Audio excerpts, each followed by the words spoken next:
Welcome to Plat Chat Overwatch, episode 231. I'm here with the gentlemen talking about Season 11 and the patch notes we got coming up. It's going to be a good episode. Woo! Welcome back, Scott. Always good to have you on the podcast. I need more energy from you, Johnny. It's Season 11, fucking baby. Let's go. They definitely nerfed Mauga in these patch notes. He swore in the first 10 seconds, baby. Let's go. Well, Welcome do we back, have Scott. news for you, buddy? Yeah, I mean, it's gonna be an interesting conversation about the patch notes. So yeah, let's just get into the patch notes. But before then, as always, wait, hold on a minute. Okay, this is not great. I got a problem. Are we not doing the bit? What?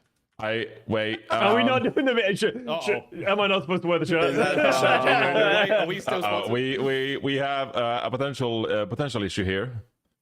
Should I change t-shirt? What's going on? No. Just put up the website. Put up the website, Sullivan. It's all good. So Manscaped, let's go. You got nothing on there. Let's go, Manscaped. Use code PLATCHAT at manscaped.com for 20% off plus free shipping. So the issue is that Father's Day has passed because Father's Day was this past Sunday, and Yes. I don't have a new script to shill. I don't know what we're looking forward to, but we still love Manscaped here at Plat Chat. So just if you forgot about Father's Day or something, or maybe there's some birthday coming up, or maybe you yourself listening to this, maybe you're just feeling a little hairy. Well, guess what? Go to manscaped.com. Use code PLATCHAT for 20% off. And it's not just that. It's hygiene in general. It's hygiene for everybody. So if you need to freshen up, how am I doing, guys? Terrible. This is great, Johnny. I would say You don't like have a solid script? 4 out of 10 right Fantastic. now. Yeah. Okay. No, well, don't listen to great. Scott. That's This great is for Johnny. fantastic, Johnny. Okay. Well, I think still that I'm getting the message across how much I love Manscaped for supporting the podcast, and in turn, if people listening, if people watching, if they use code PLATCHAT for 20% off plus free shipping, they support us. The 4 of us. So I mean that only helps you guys. That helps all of us. So really, you're supporting Overwatch Esports if you use code PLATCHAT. When you shave your balls, think of us for. Okay. Exactly. I want you to Exactly. remember What you us should be thinking of, yeah. That's what I'm talking about. and That's what I'm supporting talking about. us. So there's lots of stuff here. I mean, this stuff hasn't changed, okay? The all-in-one kit with a beard hedger, Manscaped's most advanced beard trimmer, as well as shampoo, conditioner, oil, balm for his beard. It comes with a brush, comb, scissors, so you can style his beard, mustache, like a true gentleman it is. Talking about your dad now. But could also be you. You can style your beard. I don't know how many of our listeners have like a Matt Morello kind of like big beard.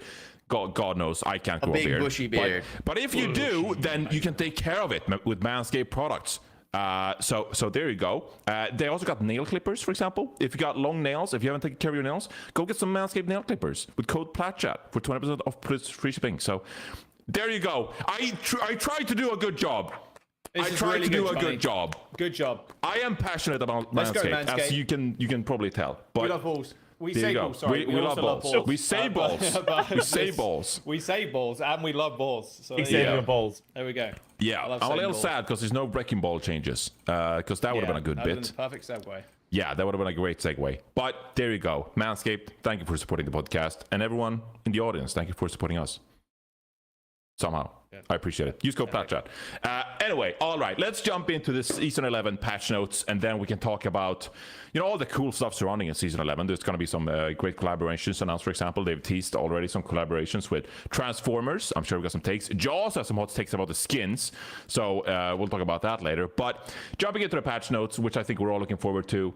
Personally, the meta is not my favorite right now, so I'm hoping, guys, will these patch notes, will they change everything?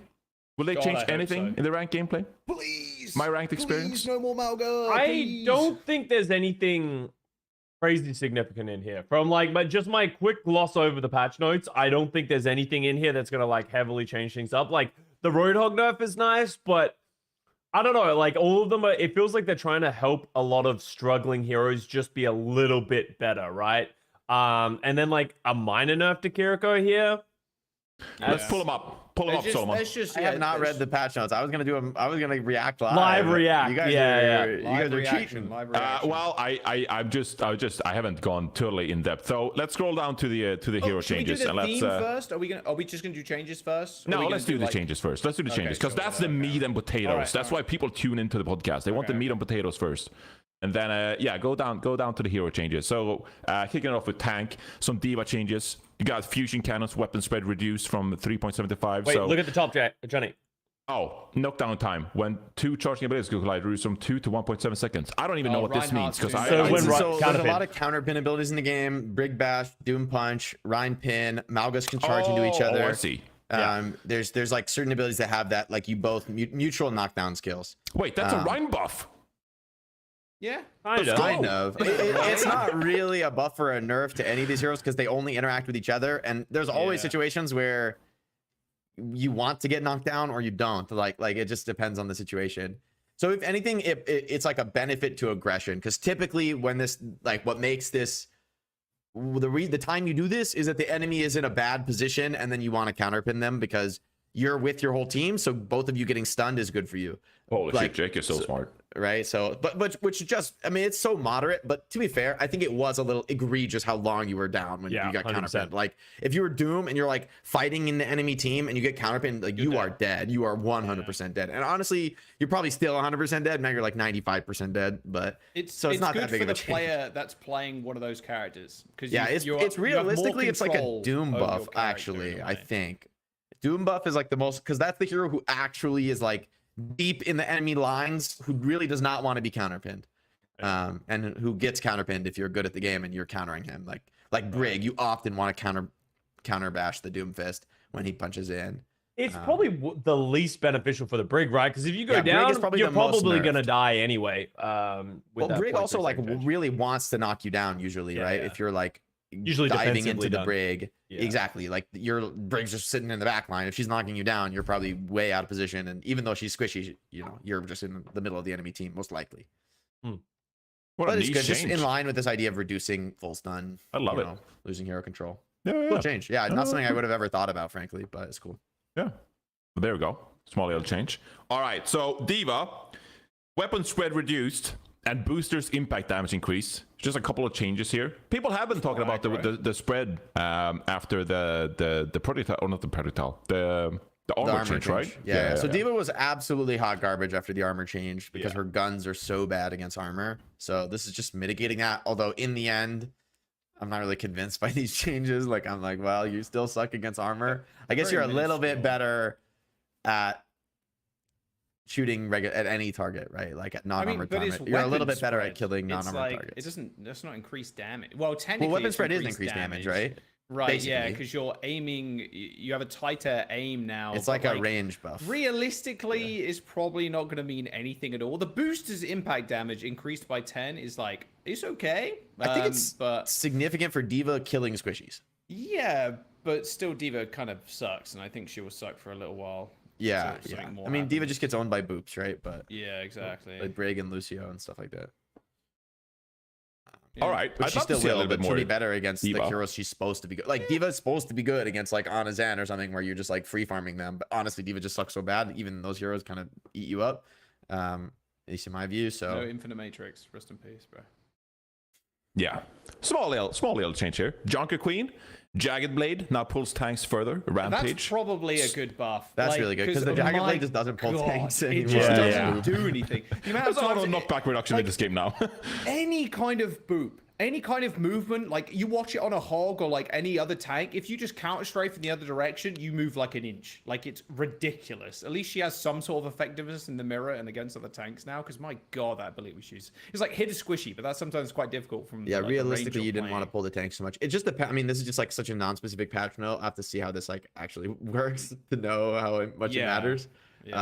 But it makes sense because it says roughly double here, right? There, yeah, it says roughly double. 5 to 6 meters instead of 3, so almost double, pretty much. Yeah. And tanks have is the boot production 50%? Yeah, I think it is 50%. So basically, it means it's going to be basically like every hero gets pulled the same. Can we talk about how 50% is just a fucking stupid number? Because Lucio like, I was player. about to ask Okay, this. I- How do you I- feel I- about I- the going Scott? into this- Silence when was it in the mid-season patch?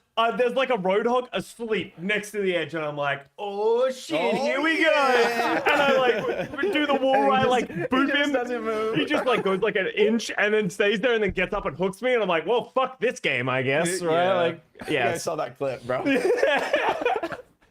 I don't know. I was scrolling in some Discord channel. There was some old message about some J. Karu video about a Winston primaling Oh, like yeah. 5 people or something on Li Jiang.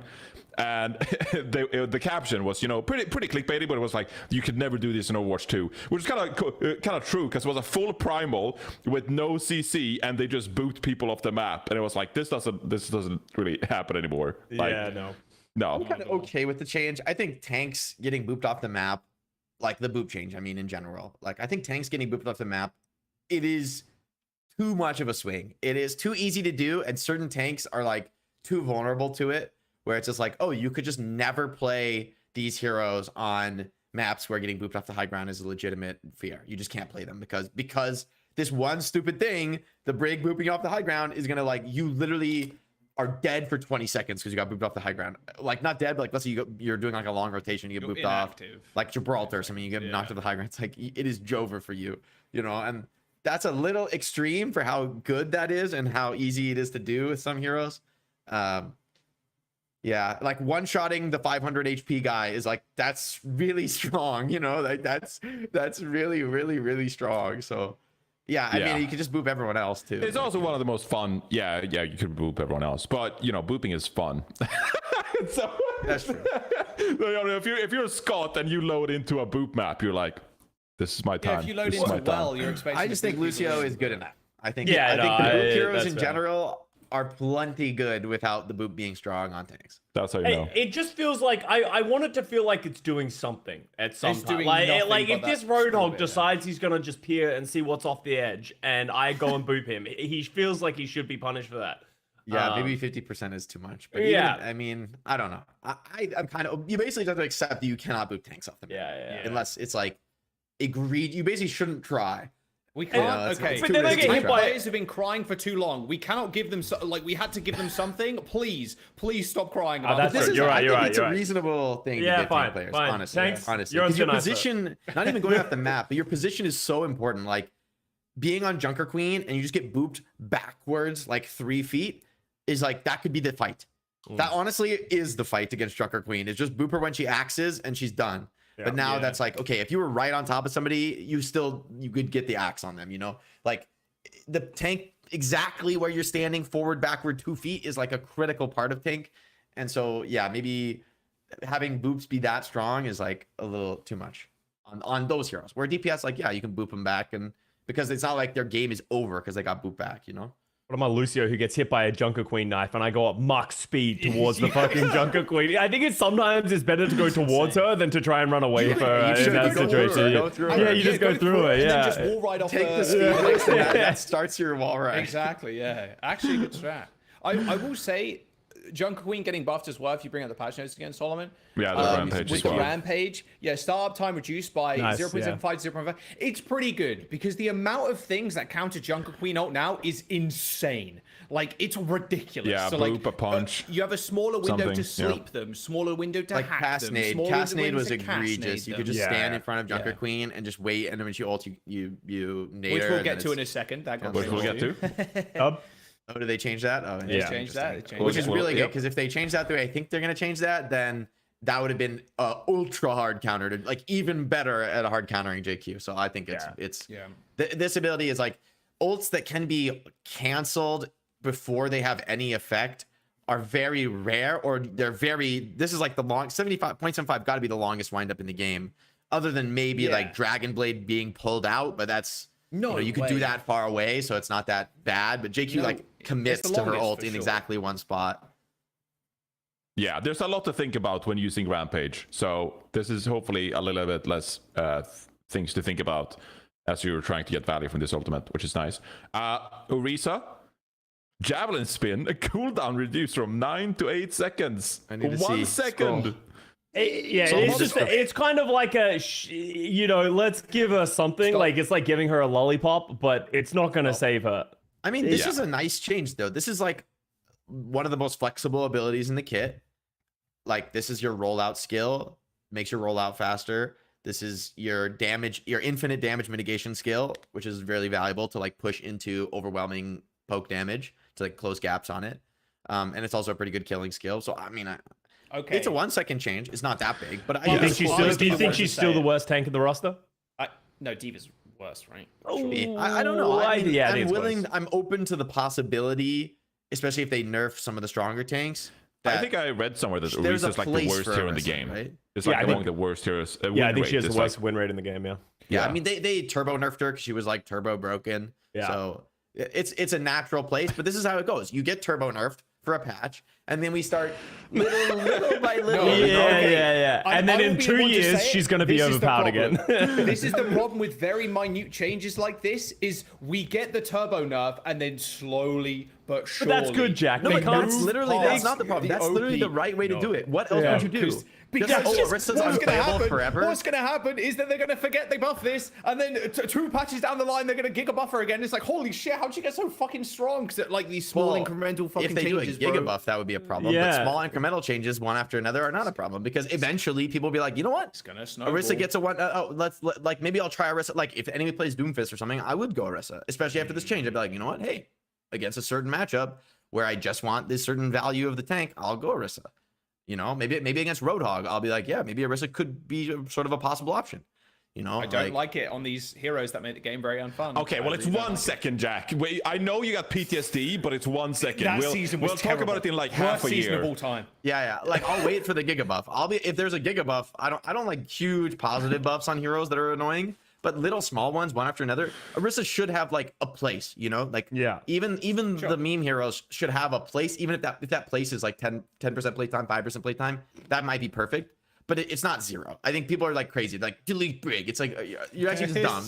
Like every hero should have like some possible way that it can work. If there's just no possible way it can work, like Reaper or something. I mean, maybe Reaper's a bad You know what example someone because needs even to Reaper has a create? role, right? But Someone needs to create a Twitter bot that's got the personality of Jake. So every single time it sees a comment that says like delete Brig, 6v6 is better than 5v5, it just leaves a comment as like a bot, and it just scours Twitter and it just says, no, you're fucking stupid. Here's No, why. you Like, are it's dumb. an AI response of like 20-page essay worth of response. Like we need that. Someone needs to create There's it. some rumblings that there's some Twitter users out there who are like ChatGPT programmed, and they just give out AI responses and act like they're real people. That So army is going to descend on Overwatch soon. Be yeah, ready. yeah. It's people They are talk about the coming. race to like to like super AI or whatever. It's actually just a race to see whether 6 versus 6 or 5 versus 5 has the better AI Twitter army, and then they're gonna run away with it in the end.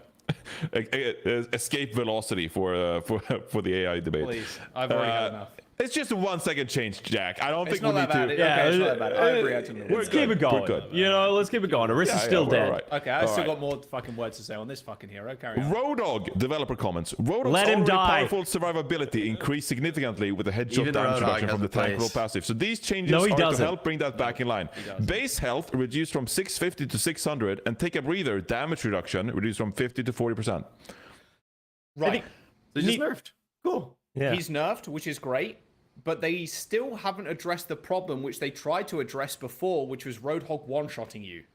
That still Alright. fucking happens. I think Fuck people the are one shot. coping worrying about the one shot. I think I it's agree. actually silly because in the end, unless they get rid of Hook, this is what this hero does. Like, Yeah. oh, congrats. There's like 2 heroes in the game that can get hooked and you don't get one shot and it actually matters. You live. Like, it's like Tracer and Kiriko. Like, No, it's everybody actually a lot else more. is It's a lot- dead. Or heroes with like ults that make them hard escape. I mean, Genji, or maybe there's not that many heroes, or there is more than 2, right? But there's like, it's like 20% of the heroes could live a hog hook that doesn't one-shot them. Like, and so I just think in the end, the nature of hook is just like a crazy ability. It's like this relatively difficult skill shot because if you're actually just good, you just like play on corners and like LOS break the hook, bait him to hook you, and then make it break on the corner. Like, that's very easy to do to Roadhog. Like, a really good Roadhog player could be like tricky and they bait you and they're really smart. They make it work. But like in the end, it's an inconsistent skill shot. And so if the reward is not basically a kill or like 90+% chance to get a kill, I mean, like the heroes is not a thing. It's like if you take away Widow's one shot, in the end, they can't take away Widow's one shot, or else that hero is just dead. If the hero did whatever 1 HP less than, you know, it did like 249 on a headshot, you would never see Widow picked again in a professional game. 0% playtime forever, because that's literally like what the hero does, is it could one shot you and it makes you scared because you couldn't be one hit, right? And if it didn't do that, it just wouldn't work at all. It would be like unplayable garbage. And as much as I want heroes to be like, it's okay for heroes to be bad, in the end, I don't know. Roadhog is like, you're gonna take away Hook, and it's just a new hero. You know what I mean? Like you just basically delete Roadhog and make a new hero if you want to fix how annoying it is to get hooked. Is that your opinion, Jack? Are you like, I don't want this version of Roadhog to exist? Okay, let me speak for Jack. Jack, I am your champion. Let me go. Okay. The problem with Jack's Roadhog. lawyer. The problem, yeah, sorry, don't say anything. I will speak for you. The problem with Roadhog is not that he has the hook and the one shot. Yes, he plays corners, you can play around that. The problem that I've had with Roadhog, especially in this season and since the mid-season tank buffs to his headshot, he just fucking walks at you. And there's nothing that you can fucking do if they have the right support setups, and then you like need your team to swap to deal with him. I played a game yesterday as DPS, and my Roadhog and Widow player, my Wrecking Ball and Widow player refused to swap, and their Roadhog literally just walked at us, and they had a Kiriko and Moira just follow him the whole time. And he could just continuously walk at us. What was your hero? I was playing Cassidy because I was trying to do damage. You were the problem. Well, what do you want me to do? Play a hero with mobility. I'm not playing a hero with mobility in that fucking situation. Hell no, we're playing a Widow. You have Ball Widow. No, if you play Tracer, that's the freest game of your life. No, they're all with fucking Moira, Kiriko, Roadhog that are just fucking walking as a death ball, and I'm like Tracer just destroy I'm fucking them. Shooting him in the butt, and then nothing fucking dies. Yeah, because you're playing Cassidy. That's not gonna work. No, bro, trust me. I literally was like, I could try anything. It doesn't work. I think I should have played Farrah, but also you should have played Tracer. That's such an obvious Tracer pick. No, Tracer pick. I think yes, Tracer works there if your team is working together. And my Wrecking Ball and Widow just fucking beeping around, playing their own fucking game, right? Yeah, but you should also beep around and play your own game on Tracer. If you just harass them and live. How do we deal with the Moira, Kiriko, Roadhog as a Tracer? Was this on stream? You will kill their DPS or their supports. You won't kill the Roadhog first, but he'll die last. No, you guys can just escape him forever, no? No, but the problem speed on Hog. But he walks at our supports. How do we stop him from walking at our supports? They should also be on mobility heroes. I think they're playing like, I don't even remember what we're playing. I think we were playing Mercy something else. Mercy could do fine, I think. Yeah. Not the best pick by far, but could do fine. Can escape the Roadhog indefinitely. So here is the perfect example of what he's saying. You need our team to swap to things that can just like not get walked at by the Roadhog. I think that is a problem. But I think that's a problem that this one tank pick is able to just like walk at our team, and because I have this one trick, we just fucking lose, right? And like it doesn't feel like they're doing anything strong or meaningful. It's just they're very unkillable as an individual unit, and they can just walk at us. And that's why it's like the skill, you know, to be able to accomplish that is so low compared to so many other tank heroes, and they're not playing good teamwork. They're not playing good coordination. It's just a fat fucking Roadhog that doesn't die unless we have all of our team turn against him. It's like we go Ana, we throw a nade at him, we sleep him, they just Suzu him, and then he keeps fucking walking at you. And it's like, it's just, that is my frustration with Roadhog, and that's why I like this change, because instead of going after the one shot, I agree with you. The one shot is his kit. If you're going to get rid of that, you need to change his entire kit. But you need to make him less survivable. The damage reduction on the heal is an important one, and losing a little bit of health. I think this is the right way to go. Agree. But it was kind of crazy to me that they let this go through in the mid-season patch, knowing that Hog was going to be a big gainer of Hog is like the #1 headshot soaking hero, right? Yes. In the game. Has to be the most headshot hero in the game. Biggest head. You can shoot him from behind, which a lot of tanks you can't. Headshot from behind, I mean. Or you can't, or it's very hard to headshot them from behind, but Roadhog's relatively easy. Yeah, I agree. It's a good change, because the dumb thing about Hog is just hyper tanking through everything. Yes. But I will say, Ball is actually, I think, perfectly fine there, as long as nobody dies. If everybody has a mobility skill, then the Kiriko Hog should just never catch you. But here's the thing. Yes, at the top level where we're in top 500, everyone's fucking trying their hard out and everyone's agreeing we're gonna work together. That's great. 99% of the player base don't play that fucking game. The most of the time, half the people aren't in voice and we're just fucking, hey man, what's going on? Oh yeah, I like to play Junkrat and Mercy. You know, like that's the problem. Colosseo, a bit tough. I saw the VOD. I watched the VOD. Holy Yeah, that's not a good map to be playing ball Widow against Roadhog. Yeah. I was imagining like new Queen straight. I'm like, you could make this happen. The best map for ball. Kite away, kite for the. If Widow can't get a kill, then you're screwed. But like Widow has free shots on everyone with Hog in the game, right? So no, I watched the VOD, Custa. It did look pretty painful from your perspective, but that was one of those I might stop playing for the day games, you know, on my second game, you know. An hour into the stream, just like that was 1 hour of play. I'll see you tomorrow. I think for me the Hog is just like a single player game. I think that's the 100%. problem with Hog is that in the end the game is just all about the Hog. If there's a Hog in the game, it's all about the Hog. You either play a comp where we all avoid the Hog and he's like an immovable object and we'll just kill his teammates because he doesn't really help them and he has no way to really help them if we just are like smart and kite him. But see, this is never gonna work. This shooting the Roadhog with a ball is never gonna work. Unless you have, like, that's why I'm trying to shoot the Cass and the supports. But so I like step up to try and shoot the supports, and then they like live, and then I'm like, okay, well now I'm in danger. Like you should never have dropped off high ground. If it was me, I would be like, but they're never gonna die if we don't drop. And then no, but you just have to literally like wait for them to peek and do two-shot I got my Widow here just like, hey, don't worry guys, I'm holding the angle. We're playing Valorant. They're going A site, guys. Don't worry, I got it locked down with my Killjoy turret. A site. What the fuck is happening? And Bro, so who the fuck are your supports? What the fuck are they doing? Is that IRP?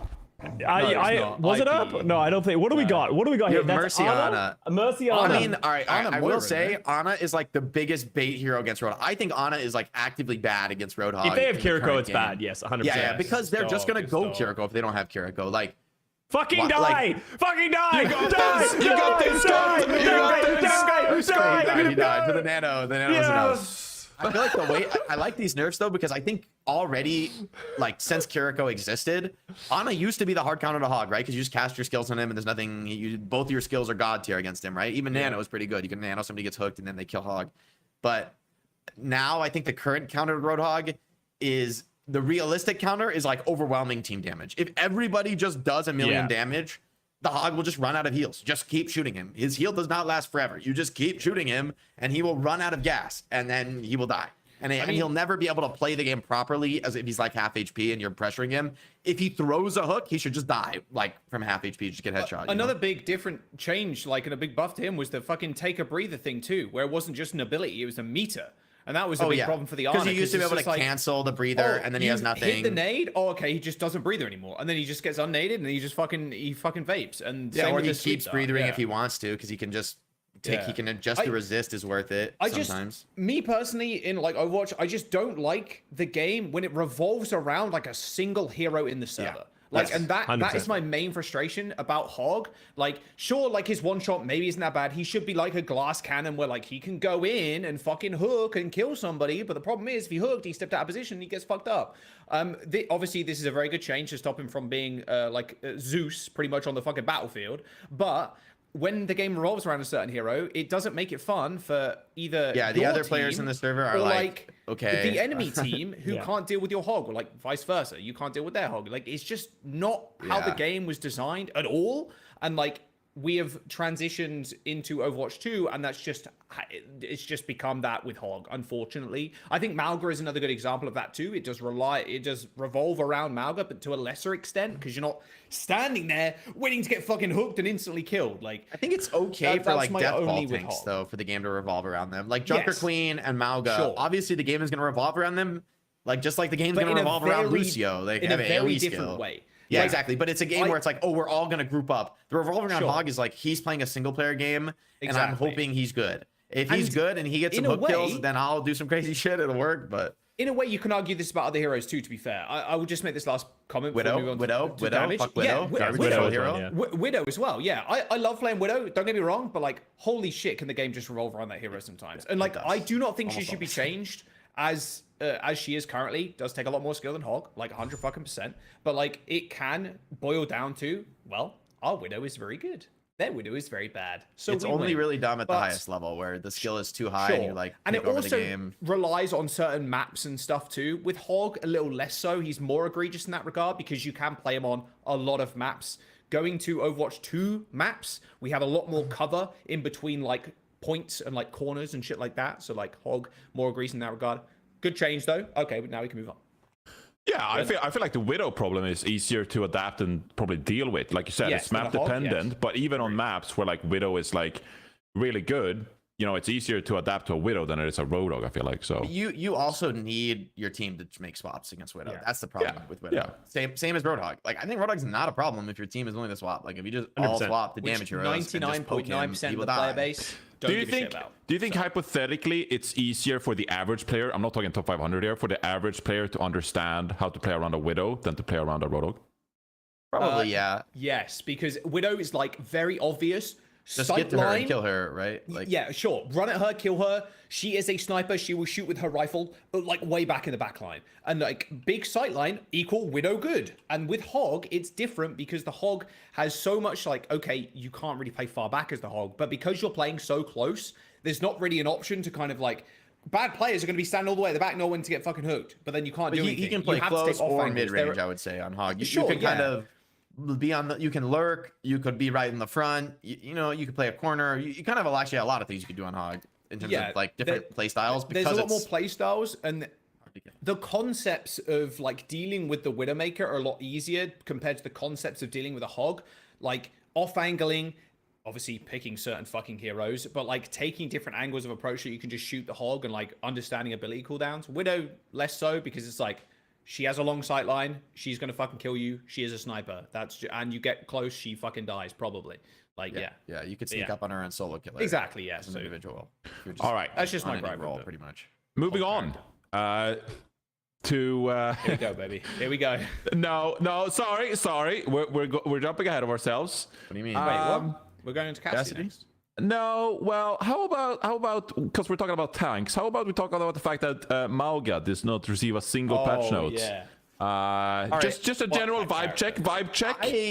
I don't think do Mauga's not that think good. Mauga is that good, especially in ranked. The current Mauga meta for like high level play is actually like very hard to execute. If you fuck up, you just auto lose. And like I think even in NA, right? Like a lot of teams have shown you can win with Yeah. Sigma.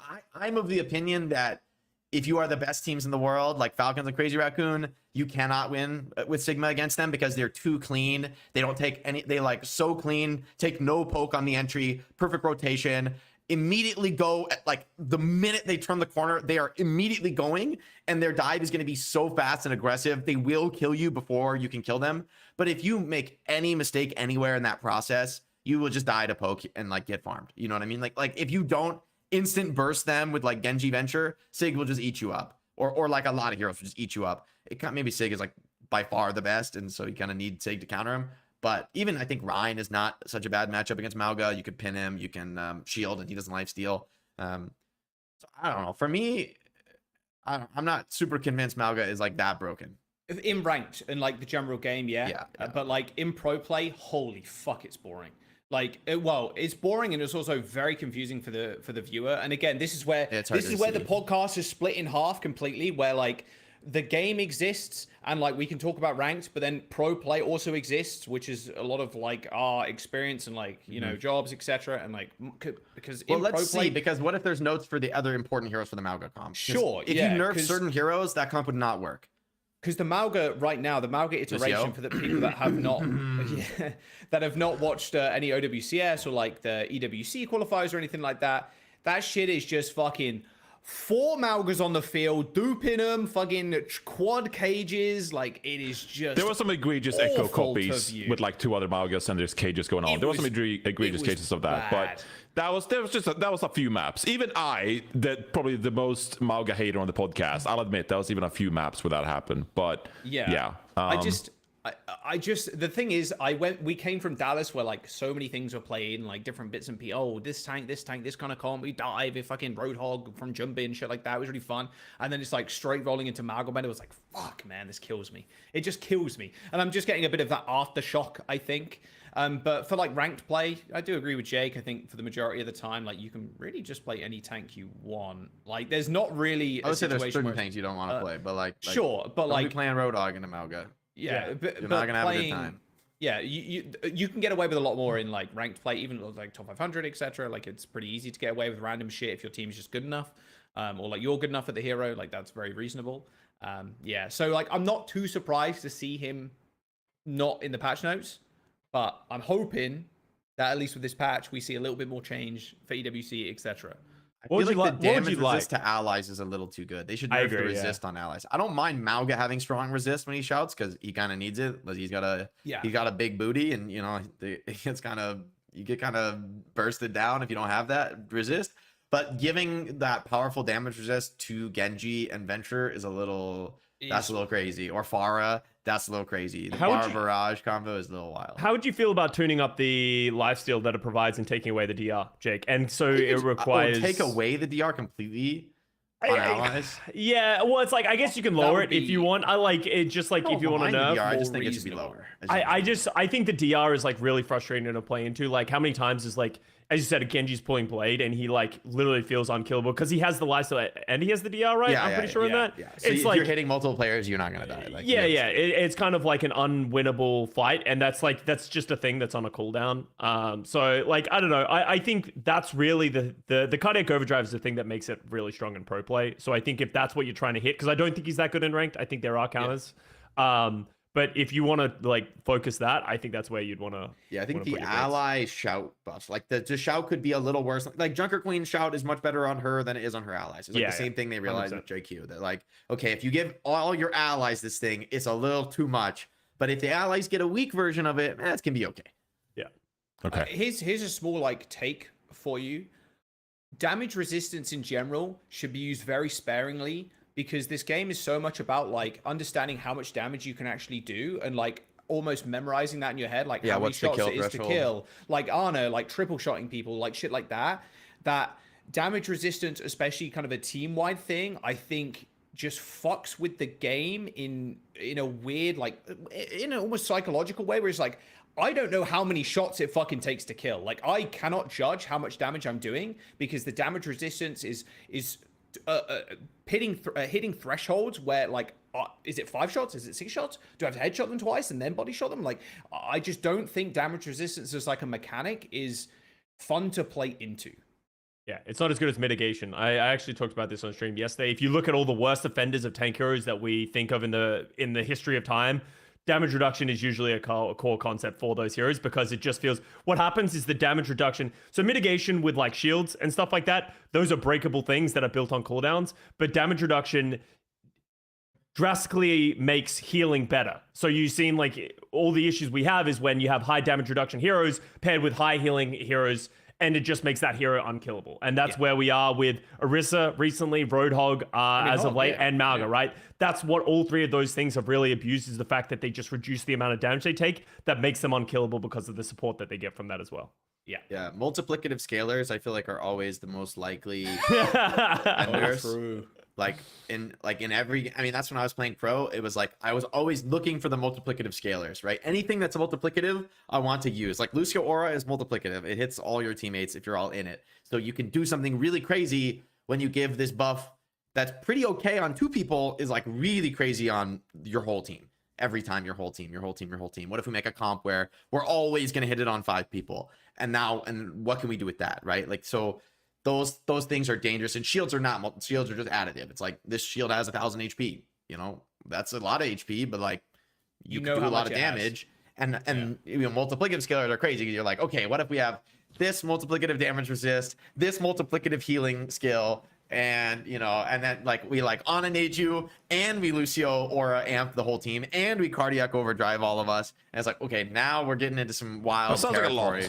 That sounds like a lot. Yeah, There's a lot of stuff going on there. The numbers get really crazy when the devs don't really think about, I would say, what happens if we use all the skills perfectly together. What happens if all the team skills were like one skill? If we think of the game as a full team game and all the skills are for everyone, then what happens when it's like the old Ana metas? It's like, oh, this speed boost is really strong. What happens if I give the most powerful stimming ability to the most powerful DPS character with another speed amp from Lucio, another stim ability? What happens if we give all the stims to one person and then we get like the Beyblade meta and it's like, what the fuck is that?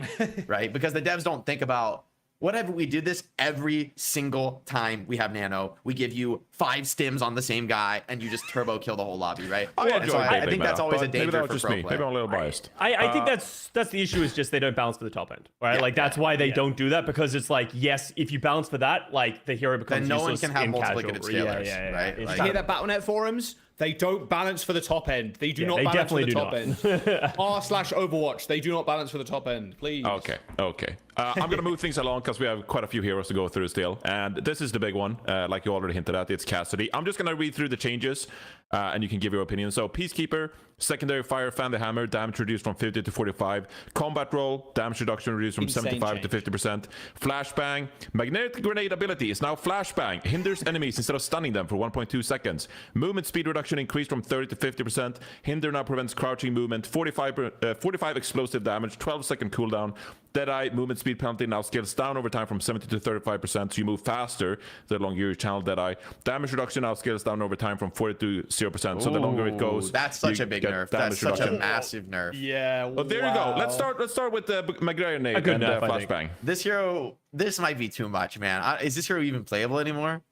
Well, you The can now damage see. You're reduction going to alone is- remove. The thing is, the damage reduction now scales. So they actually gave you something. So now you know how like you Lucio speed boost the Cassidy. He will now move faster on his own over time. So if he has you in his sights, he's going to move faster and close that distance. Chasing your ass. Obviously, you can't use Deadeye as just like a, because so many people these days just use it as the damage reduction. Like they're in the head, high, You yeah, tank like the Sig Flux or whatever. exactly, and you're just doing that kind of shit. But Like to be fair, that will still work pretty much, because you just, if you're gonna do that, you're doing it right before you take the damage, right? You have like predictable incoming damage. You are being fluxed. Just cast High Noon, and you'll be hitting the ground with like 30% resistance. Yeah, I That's mean, what- you'll still be in the flux, like a very good target to shoot at. Yeah, So but I it's- mean, like the DR is still 40 for the first. Like it'll be like by the time you get slammed, it'll be like 30. It's still Yeah, pretty. if you'll hit it yeah, when you're maybe. near the top, like you're just gonna. Yeah, What 'cause is the realistically, scaling? You Is this cast over it the as soon whole as you go duration? up, right? If you wanted to. Sure. I assume it's 40 to 0. It's probably linear scaling. yeah, No? you would think so, right? So I assume like, both of these are linear. It would be Yeah. really weird if they're not linear. no, they'd phrase it differently if otherwise, right? Yeah. That'd be Like, crazy. The way they wrote this is like says to me it's linear. Yeah, Yeah, the yeah. reason I like this is because I think it makes it more dynamic. Like it's not Yeah. just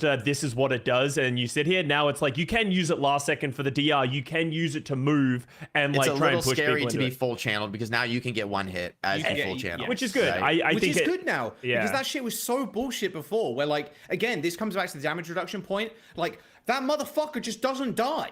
And like with the amount of healing that's in the game, Suzu, etc., even Nade, right, from Ana, like he just doesn't die when he pops High Noon. You have to CC him somehow. Mauga charge, like sleep. But there's dart, not that etc. many stuns in the game, so yeah. That can actually interrupt that. I really like this. There's actually like there's a good point where, like Jake said, you're hitting the flux. Maybe you hit it when you're like just going up, and then you come back down again, and you absorb a lot of that damage with the DR. But now, if you want to challenge it for a long amount of time, you're going to get fucking one tap by some motherfucker from across the map. Now that Or, I like, think about the this team change, is gonna though, shoot them. the It's a flashbang really good change is so strong. I'm just thinking like it can be, yes. this is actually, now that I think about the change, like the roll nerf is like relatively significant, but then again, 50% is still plenty. It's probably good. He's good enough to roll pulse bomb. 75 was insane. Yeah, 75 was out of control. But fan the hammer reduction. Why did it That's get like nerfed? nice I don't for even turbo really like melting it. tanks. I don't even really like Fan the Hammer for the most part. I guess like if you're right up I there think next honestly, to if you really play Cassidy a lot, you should fan the hammer. really, a ton, I don't a really like ton. fanning. Like, I hate reloading. people, that's the thing. People like don't want to reload, so a lot of players like keep left clicking. It's like, no, if you're shooting a Rhine shield or any kind of shield, you Yeah, should be just- fanning, because yeah, the DPS yeah. is so much higher to fan, reload, fan, reload, fan, reload. Especially if you can cycle a roll to get more reloads, it is like you're doubling your DPS on the shield or something crazy. I mean, it's just. I guess because you're taking away the action of headshots as well. So Yeah. Well, for shooting tanks, right? I mean, it's like that's what you use it for, right? It's I breaking guess with the shields head- and yeah. barriers and When Winston and with comes in, headshot you reduction always as well fan. and stuff. yeah, like that. Winston You can't break the stay. bubble, fan roll, fan. fan, Honestly, yeah. it is like correct in my view if you're shooting shields to literally fan and reload manually and fan over and over again, that is much higher DPS than left clicking a shield. The only reason to left click a shield is you're worried you might get pushed when you're fanning. But to be honest, I don't think that's such a big issue. Most of the time, you can like kind of predict that you can fan. Like what's nice about it too is reloading is actually nice. Like you get all your DPS out really fast and then you hide to reload and you repeat that. You're not exposed for, you're exposed for much lower % of the time than if you're standing and shooting 6 bullets. It's like a Zen right click, right? Yeah. So it's a very powerful to have all your damage in a short period of time. Into the actual flashbang, because magnetic grenade, people were like, this is such a dumb, stupid ability. You just throw it out. Spamming it across the map was dumb and very strong. It was like, oh, that guy's like kind of far away. I'm just gonna pitch one at him, and it might get him, and like that could be a kill. Right? There's a clip. That's me and Scott, 2023. It was Boss Nut Rising, I think, versus London Spitfire, Esperanza, the Mega Health Pack in mid. You probably remember this, Scott. I have it saved on my PC. You so have ridiculous. it saved. I have it saved. Oh my god! And maybe I can pull it up. But Scott, do you remember that? Someone, you by the way. probably Don't remember that looking. clip. But like the Cassidy throws the magnade and it arcs around the entire Mega Health Pack and explodes and kills a Tracer. Like it was the most insane shit. I was playing a game the other day and I was on Tracer and the Cassidy tried to magnate me while I was fighting him. And I ended up, it started to like chase me, and then I blinked through him and it suicided him. That's really funny. Actually. I'd never seen that before. He was like really low, and it just popped like right inside of him. Didn't this literally happen on Hollywood in a match during Face It this past weekend, where like there was like a 1-on-1, and the caster just threw out the mag grenade and died, and the mag grenade just followed whoever clutched up and just killed him anyway. Anyway, we much prefer flashbang over grenade, correct? I think that's like a mechanic. I think it's a better mechanic. Yes. But balance-wise, but I don't like that they buffed it so much. 50% slow is that's really significant. You might as well be standing still. 50% is really bad compared to 30. Like before, you actually could survive getting magnated. Now I guess it's much. You can only magnate like close range heroes, but this is like incredibly good against like a lot of tanks. To like 50% movement slow them is like, oh my god. Like if you're playing like a Winston or a Wrecking Ball and you get hit by this. Holy shit, you're screwed, you know, like you're gonna get crouching. Yeah, is that to stop like crouch spam when you're hindered? If you're like, I would assume, which I don't even think is a big deal, but I guess people are annoyed by that. But I don't think that really matters. But also I think it's gonna be much more consistent at like throwing it across the map is like dumb, but realistically not that powerful. It's like extra spam damage, which is sometimes it's like worth it a lot to throw it since you could, but the real purpose of this skill is to kill flankers, right? Or like high mobility heroes that almost all high mobility heroes want to get on top of you, right? They want to like get on top of you and burst you from a flank or something. And like I'm thinking like old Flash, man, playing old Flash against Tracer was like it was fucking scary to play Tracer against that shit because like really good players, like you're behind them, they don't even look at you, they like 180 blind flash you, you know, and it's like you can't really react to that. You have to like predict it to happen. And with Magnate, I felt like you could react to it. You could like be at sort of like the max range and kind of, I'll blink away on Tracer or I'll deflect on Genji. Now, like for instance, Genji was like, you can't really nade Genji if he's got deflect because he can like, it'll like always get deflected by him. But now you could like do what you used to do with Flash, like stun Genji's feet or like behind him or something to like get him through deflect. So there's a bunch of use cases for me where this is like, actually super powerful at dealing with flankers. Yeah, I agree. I like the change, but I think it's going to be more consistent. But the thing that I like about it for the people playing against it as well is like, you know, there's an effective range of fighting into now instead of it just being yeeted and then like it homing missile onto you. So the dumbest thing was the Winston like peeks the corner to jump and you like predicted it and you naded him across the map and then he decides to like go back and wait for another 2 seconds. It's like, this is so dumb. Their dive is like just neutered from this one play.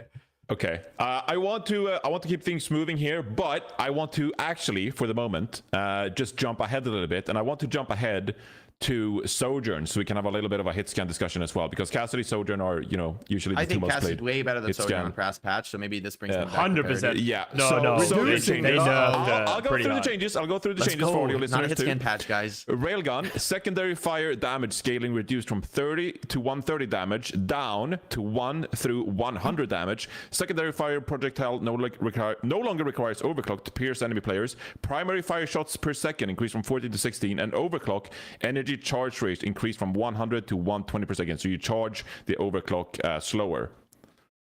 I think they This want. is a turbo nerf. What? Yeah. Because doesn't Sojourn Rail have a bad headshot scaler? It's not 2, right? So it doesn't. So a fully charged. So I saw a clip on Twitter. A fully charged Sojourn Rail doesn't kill a tracer anymore. I don't think. What? Like headshot, right? Yeah. They said yeah. They were saying yeah. That's Holy fuck. this is a turbo nerf. Holy shit! Does Sojourn really need this nerf? Oh my god! This is like. I guess you shoot faster on the primary, so you charge the rail faster. I guess they're bringing her back to that vision, which is kind of how I wanted her to be when she first came out, where it's like you're kind of like dodging and diving and shooting rails, but you're not like blowing people up. Which at the highest level, people were still like blowing people up. To be fair, yeah. After we had the phase of like Sojourn one shots, it doesn't matter. Like she will just fucking insta clap you, and then we had she doesn't do quite enough damage, but any like, little poke you're gonna die, right? Yeah, exactly. Every time you get hit by that rail, you're dead. Like it doesn't really matter. So it wasn't really that much of a like, oh, we fixed the gate in which you were going to get killed. Oh, I took 1 damage from a fucking diva pellet across the map. Doesn't matter. I'm fucking dead anyway. It's just. I like the piercing rail change. That's Yeah, fun. I think it's a nice change give, is cool. give to but him. This, she's fucking useless now. Or am I trolling? This I feels think useless because the primary fire buff is kind of cool. Feels crazy. Charge rails a little faster. She might be more tank bustery, like more just consistent damage rather than burst damage. I think the nerf to the fact that the min rail does 1 damage is like kind of crazy because I think you're playing Sojourn a lot. You would do a lot of like very low charge rails, like to finish people. Like you do a full charge rail on them, like maybe you body shot them and you're like fighting them, and then you do like a 10 charge rail and just do like 40 damage or something, and that's enough, you know? Like, but now you literally just should not rail again unless it's like reasonably charged. It's not worth it. So this seems like she's just kind of fucked. I agree. I think this hero might be a little dead, especially the OC nerf. OC was like really powerful. Maybe OC was too good. In fairness, let her die. OC might have been the best DPS ult in the game besides maybe pulse bomb. But she's been at least good since the beginning of her. She came into the game. I think it's okay for her to die. I think we're gonna stay in a Cassidy meta pretty hard though. Although saying that, like Sojourn as a character, I think just got nerfed. I think honestly, Sojourn I don't as know a if they buffed character anything else. is one of those characters that, like, if they're really powerful, like, I don't think it's that much of a bad thing. Although I will agree with Scott, like OC, especially as like a support or like even a DPS before, it's like holy shit, tactical nuke incoming. Like we're all fucking dead. This ends now. Exactly. And that's been the biggest meme forever, right? It's like this ends now and your entire team just dies because the Sojourn just hits 5 shots back to back and you just insta. She's just gonna Yeah, it's an OC buff. Yeah, it's an OC buff. Yeah, sure. But like, you're still. But the rail is doing less damage. Yeah, that's like, the if point. you nerf rail, right? I mean, this is like, I guess it's like a recover. You're gonna shoot more rails, but honestly, OC was so scary because you get like 10 chances to not quite one hit, but like, man, you're just running around left clicking people and then like popping them. Or like, honestly, like Nano OC was really crazy because you do one hit. Although new Nano OC, you don't one hit. Maybe headshots will still one hit. They should, right? Yeah, I think. Should be, surely. Yeah. It's like, what is the scaler? Is it 1.75? I honestly can't remember. I know it's not. I just know the thresholds, but I don't know what the real scaler is. She's had a time in the sun. Again, it's not a hero that I'm like, oh, really pissed that she's quite strong. Although she is very annoying to play against sometimes. But like, yeah, it's about time. It's about fucking time. I think this is like one of the most fun heroes in the game. So I'm just like, I'm not disagreeing with that. But in the end, you're right. She probably is too strong. There's heroes like Ashe that are like seeing barely any playtime. Yeah. And yeah. Why'd you throw dynamite when I could just like slide up to high ground and go boom, boom, boom, just fucking hit you with a million rails and you insta die? The reason I wanted to compare Cassidy and Sojourn here is also to just like what hit scan hero like won the most from this patch. If we have to like what hero won the most, that's like Ashe. That's Ashe what I was going to answer. Right. If she's untouched, she's massively buffed right now. She is untouched. The hit scan heroes just compete with each other. They don't really compete so much with maybe in like pro level they compete with other styles, but in the end in ranked, the hit scan heroes compete with each other. You think people are gonna play Ashe over Cassidy now though? Like maybe. I don't think the Cassidy stuff was nerfs. I think it was a lot of side grades, and I actually think the Flash is going to be more consistent. So if anything, I think he's going to be better. Although I think Cassidy's biggest weakness is playing against long range snipers. And so I think he's even worse against those now with like the high noon damage resistance was like used to be pretty good. Like you just aren't scared of Hanzo and Widow really, unless the Hanzo can like turbo headshot you. You're not going to die in high noon. But now high noon is not that good anymore. Rolling body shots used to feel like you don't take any damage if you rolled them.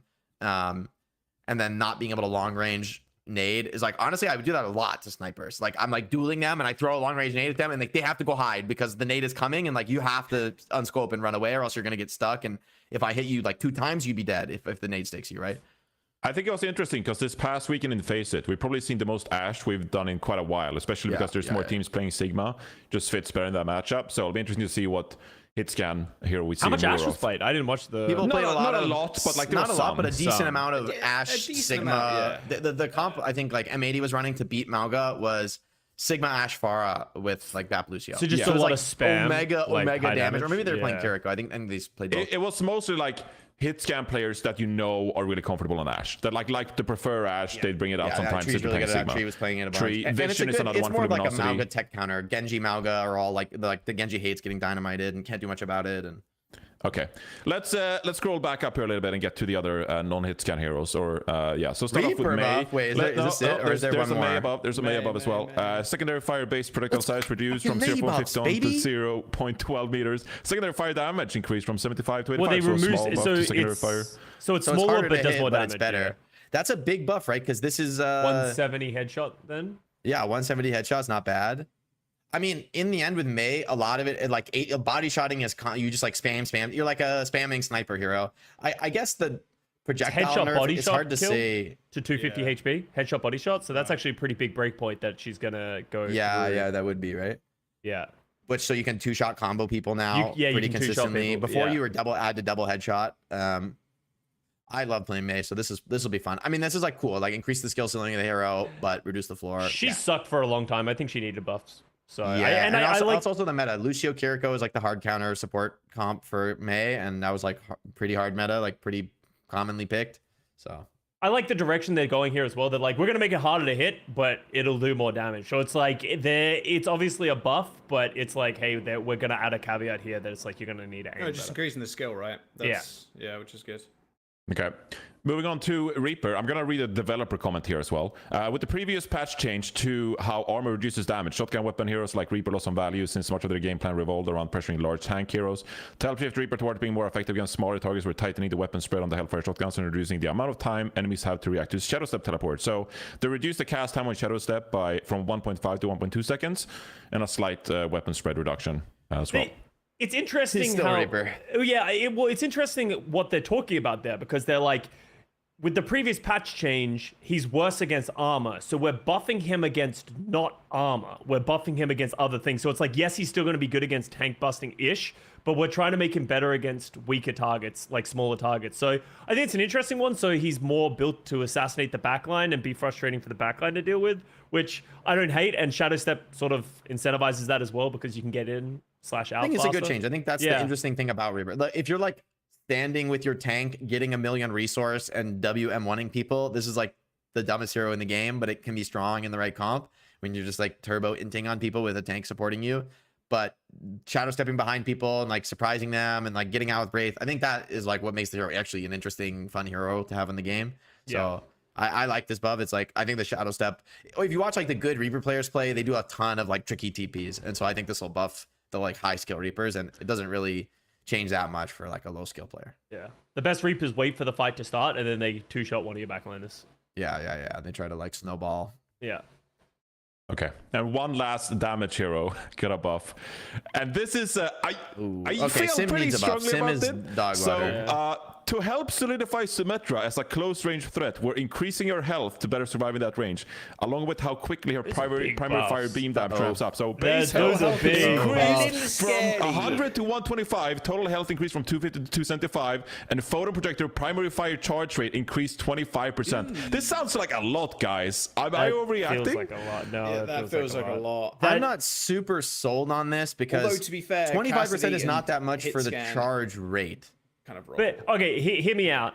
What, like, is there a world where you could play this really effectively with Mauga? Mauga doesn't get touched, and then all of a sudden she's stronger, she charges up faster, so she's less likely to die? Or is that she's just still not as effective as other characters? In the end, you just get bursted on Sim. Like, unless you have a 25 ton of extra like health. yeah, but like you need like BAP and like a shield realistically. yeah. You get stun bursted, you get like Sigma just rocks you. Like if you have a Reinhardt in front of you, you can cook the shit out of a Sigma. and like some of those or like Mei to help you catch people alone, you could cook them, and then this will be better. I mean, this is a big buff for like sim comps that are gonna run like Mei sim basically and like full commit on make sim a carry, but in the end, that's always gonna be her role is like TP and then carry in like a serious game at least. And I don't think this really changes all that much for the purposes of like the weird ranked one trick style where you like TP around and you're tricky. Because honestly, those players like don't even left click that much because left clicking is for team play. Like you need team play to left click. Yeah. So I'm not all that worried about this. Maybe if like there's a really big shield meta, it could be strong. But in the end, it's like, I don't know. This could be cool, you know. Like honestly, Sigma's getting more popular, so maybe this makes like a Rein sim comp more viable to deal with Sigma. It already is, I think, pretty viable, but maybe it's a little bit better. But also, Pharah is very good right now, and Pharah, it doesn't matter what you do to this hero. Pharah will turbo kill this hero no matter what, and Pharah is very strong right now. So I'm not all that worried. I think Pharah will suppress this hero. I think my only counterpoint to be that is if like we've seen like spam comps like be like, oh, they just beat Symmetra until teams start to show it's like, hey, we can play fast enough with the Symmetra TP. Mei gets a buff, Symmetra gets a buff. All of a sudden, hey, if we really commit to this, we can just run you over before you can do that damage. Like, it could happen. I don't know. Symmetra needed love. Like, same with Mei, same with a lot of these heroes. They needed some love. They've kind of sucked for a long time. Yeah, I'm not mad at this change. I don't think this is gonna usher in the sim meta. In the end, sim is gonna be a cheese counter pick, but maybe it's a little bit more viable now. I think that's actually good. Like, it maybe wasn't viable enough before. I'm gonna overreact, and I'm gonna say I wouldn't be surprised if Space Station runs through the lower bracket this upcoming weekend by doing some weird shit. Are they playing this patch? So they actually, I don't know if you followed, but they lost to Peps in the winner bracket because they took a lot of time off scrims after Dallas, and now they're in the lower bracket. They're already qualified, so they're not actually playing for anything besides prize money. Oh, okay. But there's, you know, people who read into things are just like, oh, Space Station in the lower bracket. They just took an extended break, I think. I mean, they did shit the bed. They played fucking Echo Genji Mauga. It's like, they didn't play in theory, Sparker, I can believe it, but I am so skeptical of that exact style. It's like Echo's a slow hero and Genji's a fast hero. I guess the copy's kind of good, but at least all the Korean teams I talked to in Dallas said Echo could be good in theory, but in reality, the copy is just bursted. It's too inconsistent. Your copy gets bursted, or your beam is not a consistent skill when there's like such possibility to like super overheal people with lifesteal to get them back to full. The beam is just not consistent enough, and then Mauga is good at killing Echo. So I think they kind of trolled, honestly. Like, I've not seen anybody play Genji Echo. It's like, and you played it the whole series and lost every map. I'm like, is it working in scrims? I guess maybe we're seeing Backbone now on they Sim can tomorrow, switch. baby. Yeah, maybe they can switch now. Like, they can. Although to be honest, I think Mauga is also very good against Sim. I think Mauga Pharah is like a hard counter to Sim. Both those heroes are insane against Sim.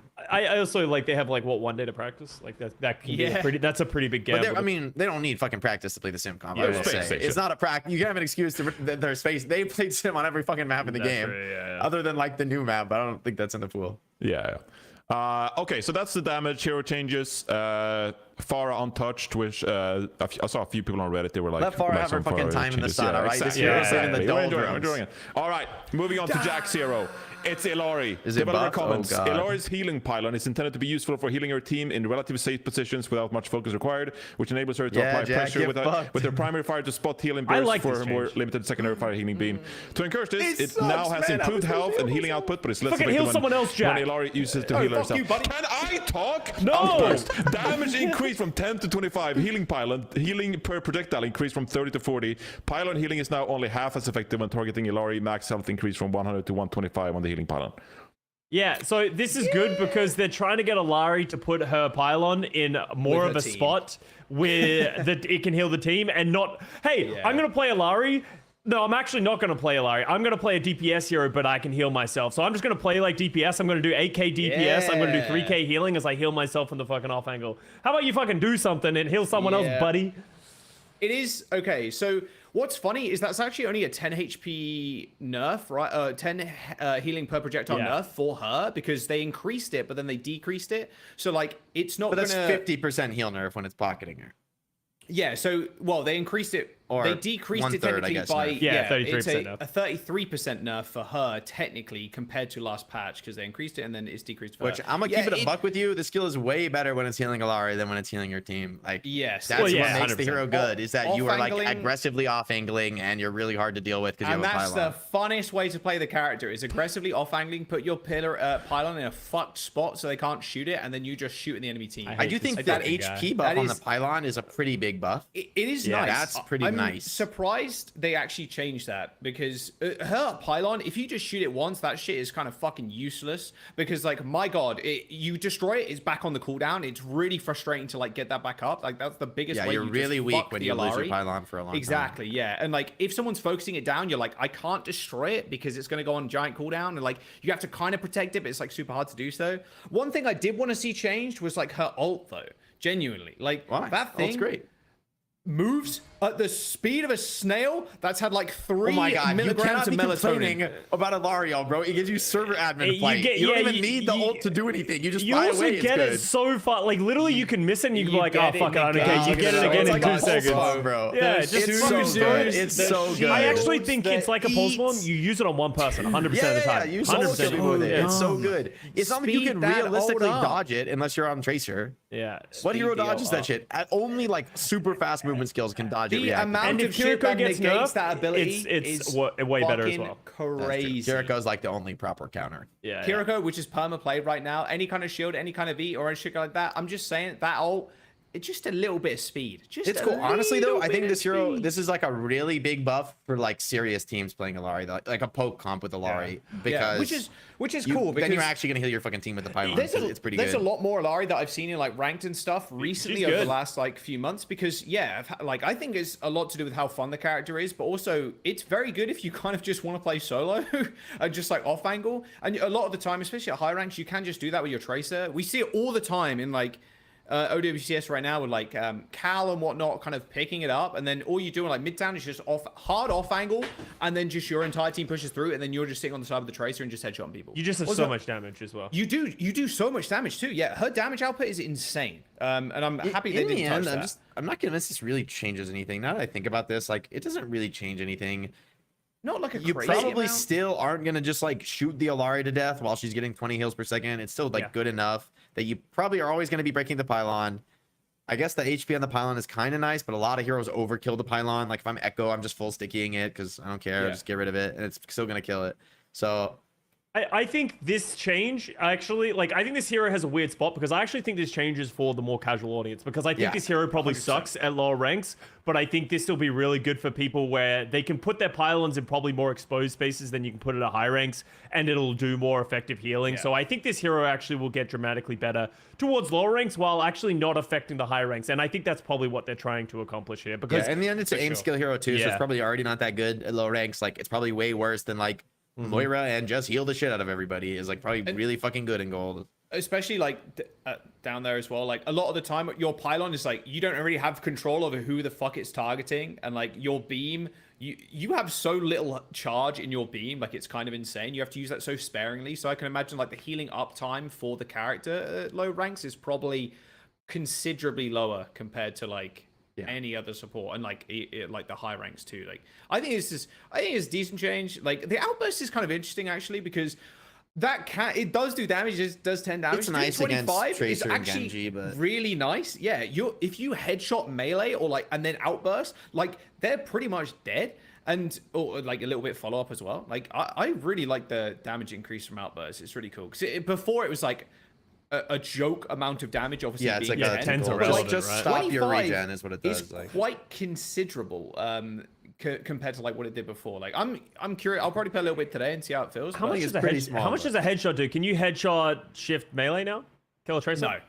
Oh, I do you don't- Tracer? you Oh, I could don't know. before the change, before the season 9 change that worked, but Yeah. I I'm trying don't to... think that's a very realistic combo personally. No. Well, I'm not like excited the about number that. of times people have like, well, even if like Tracer's like a little bit lower now, it's like a headshot shift. Like I think there's more opportunities for like people to just fucking die. Like 15 damage doesn't feel like a lot, but I think there's a But break it point might there. Like, feel a lot better. Yeah. Yeah. I'm obviously not convinced. I feel like fully, but- 80 to 90% of the time you press the skill, it's just for movement, and you're no. oh yeah, 100%. 100%. Yeah. Yeah. So that's why I just don't think it's that big. It's like very specific scenarios that realistically aren't all that common.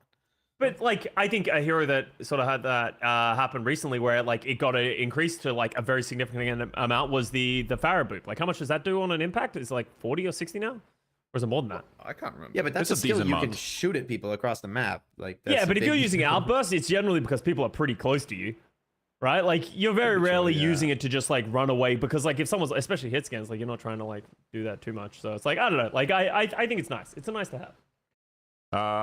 This website says 30. Yeah. Wow, really? No, it does Yeah. more than 30 damage with direct. That's Yeah, what I with was Conk. thinking too. It says 30 direct hit. That's on Overwatch fandom. And what does So- it do? No, but I think it does that's 30 plus. the whole AoE. I don't know if the direct matters. No, I think they added is it a direct. direct? I thought it's now it does direct damage and it does the spread damage Oh, if so it you does hit 60 someone. combined? I think it So does 30-30. combine. Okay, that Yeah, makes I think sense. it's 30-30. That's what This is written so bad. It says 30 direct and 30 splash, which Yeah, Because So I it's think just- that's how why they write all like Junkrat Grenade does like 60 direct and 60 splash, something like that. You know. Yeah, and that's why people like Faris can one-shot traces now with the Yeah, so you direct. you try it a lot. You're like Direct conk, spamming, yeah. and then you think the tracer's gonna come, and you like spam a rocket with the conk because you can shoot the conk while you're left clicking. Like you can do them simultaneously. So Okay. it makes the damage like a big. You can combine the shots into one. Basically. I've seen a lot of sad traces recently. Yeah. all right. The last hero change goes to Kiriko. Swift Step. Cooldown increased from 7 to 8 seconds, and Protection Suzu no longer cleanses hard knockdown stuns. We won! Does that We mean? won! What does that mean? Let's go! So Shatter it's pretty much just shatter. It's and the pin knockdowns. pin counter pin probably. Yeah, probably doesn't save that as well. I guess it's a nice buff against Ryan. It's a nice buff against Ryan! I mean, or for Ryan against For this matchup. Ryan. Which, to be honest, sure. I think the Swift Step cooldown is a really big deal. I feel like I people will agree. look at this and say, "Oh, this is like not a nerf. Like, who cares? Kiriko's still so good." It's like no, like the way you play against Kiriko is you go on her once to force the shift, and you go on her again to kill her. That's how you play against this hero. Like on every single flanking punishing hero, you go on her one time to force a shift. And you go again. You're like, Kiri, no TB, let's go Kiri. You know, like that's the way you play against this hero. And so one more second, this is like often gonna cause the Kiriko to die. Like you can punish. It like opening up the window to punish you is a big deal. I think same for like Tracer. Like the 1 second recall nerf, I think actually did matter a lot for Tracer. Like it felt really small, but then it's like shit. There's times where like I have to be like extra safe. I don't deal damage because I'm too scared. I don't have the re yet. And I think the Kiri TP is like an even more punishable skill since you can tell where she goes and like you can like chase her since you know she went to a teammate. It's like you can like figure out kind of where she is and then go on her, or like Winston or something. So I think this is gonna, like for instance, a hero like Winston can jump on the Kiriko, force TP, and then jump again on the Kiriko and actually kill her. Maybe a little bit of help necessary, but not all that much. Yeah, Heroes are too good not to nerf, honestly. Yeah. Like the mobility and being able to off angle perma, it is just absurd. So Yeah, so now you might I get would like to punished a see little more for Suzu nerfed a super little bit greedy. more still. Like I still think that ability is just a How would you counter like to change it? just increase the cooldown again, just by another second, maybe a second and a half or something, just because the amount of stuff it counters within the game, I think is Kind of like the immortality field treatment, where they just kept making it longer and longer and longer until people Right. stop complaining about it. Yeah, exactly. Genuinely, though, I think that's the only way you can change it, because you could argue there's definitely some sort of need for a cleanse, because otherwise Ana then rises to the top and she's just OP again with Nade. And don't get me wrong, I fucking love that because I'm playing Ana, but like at the same time, just instant Nade, okay, team fight, win because you can't get healed, etc. I'm the So, rare that's like the non-hater of immortality skills. I don't think they're that strong. No, just I- don't. Again, I don't think they're like insane, like super broken OP, but like the amount of abilities that it just counteracts instantly is just a bit rough for like a lot of characters in the game. Increasing the cooldown is the only way you could do that, I think, because like I said, you kind of need something there to counteract those skills. I'm surprised we didn't see a little bit of it enough there, but Swift Step, holy fuck, thank God.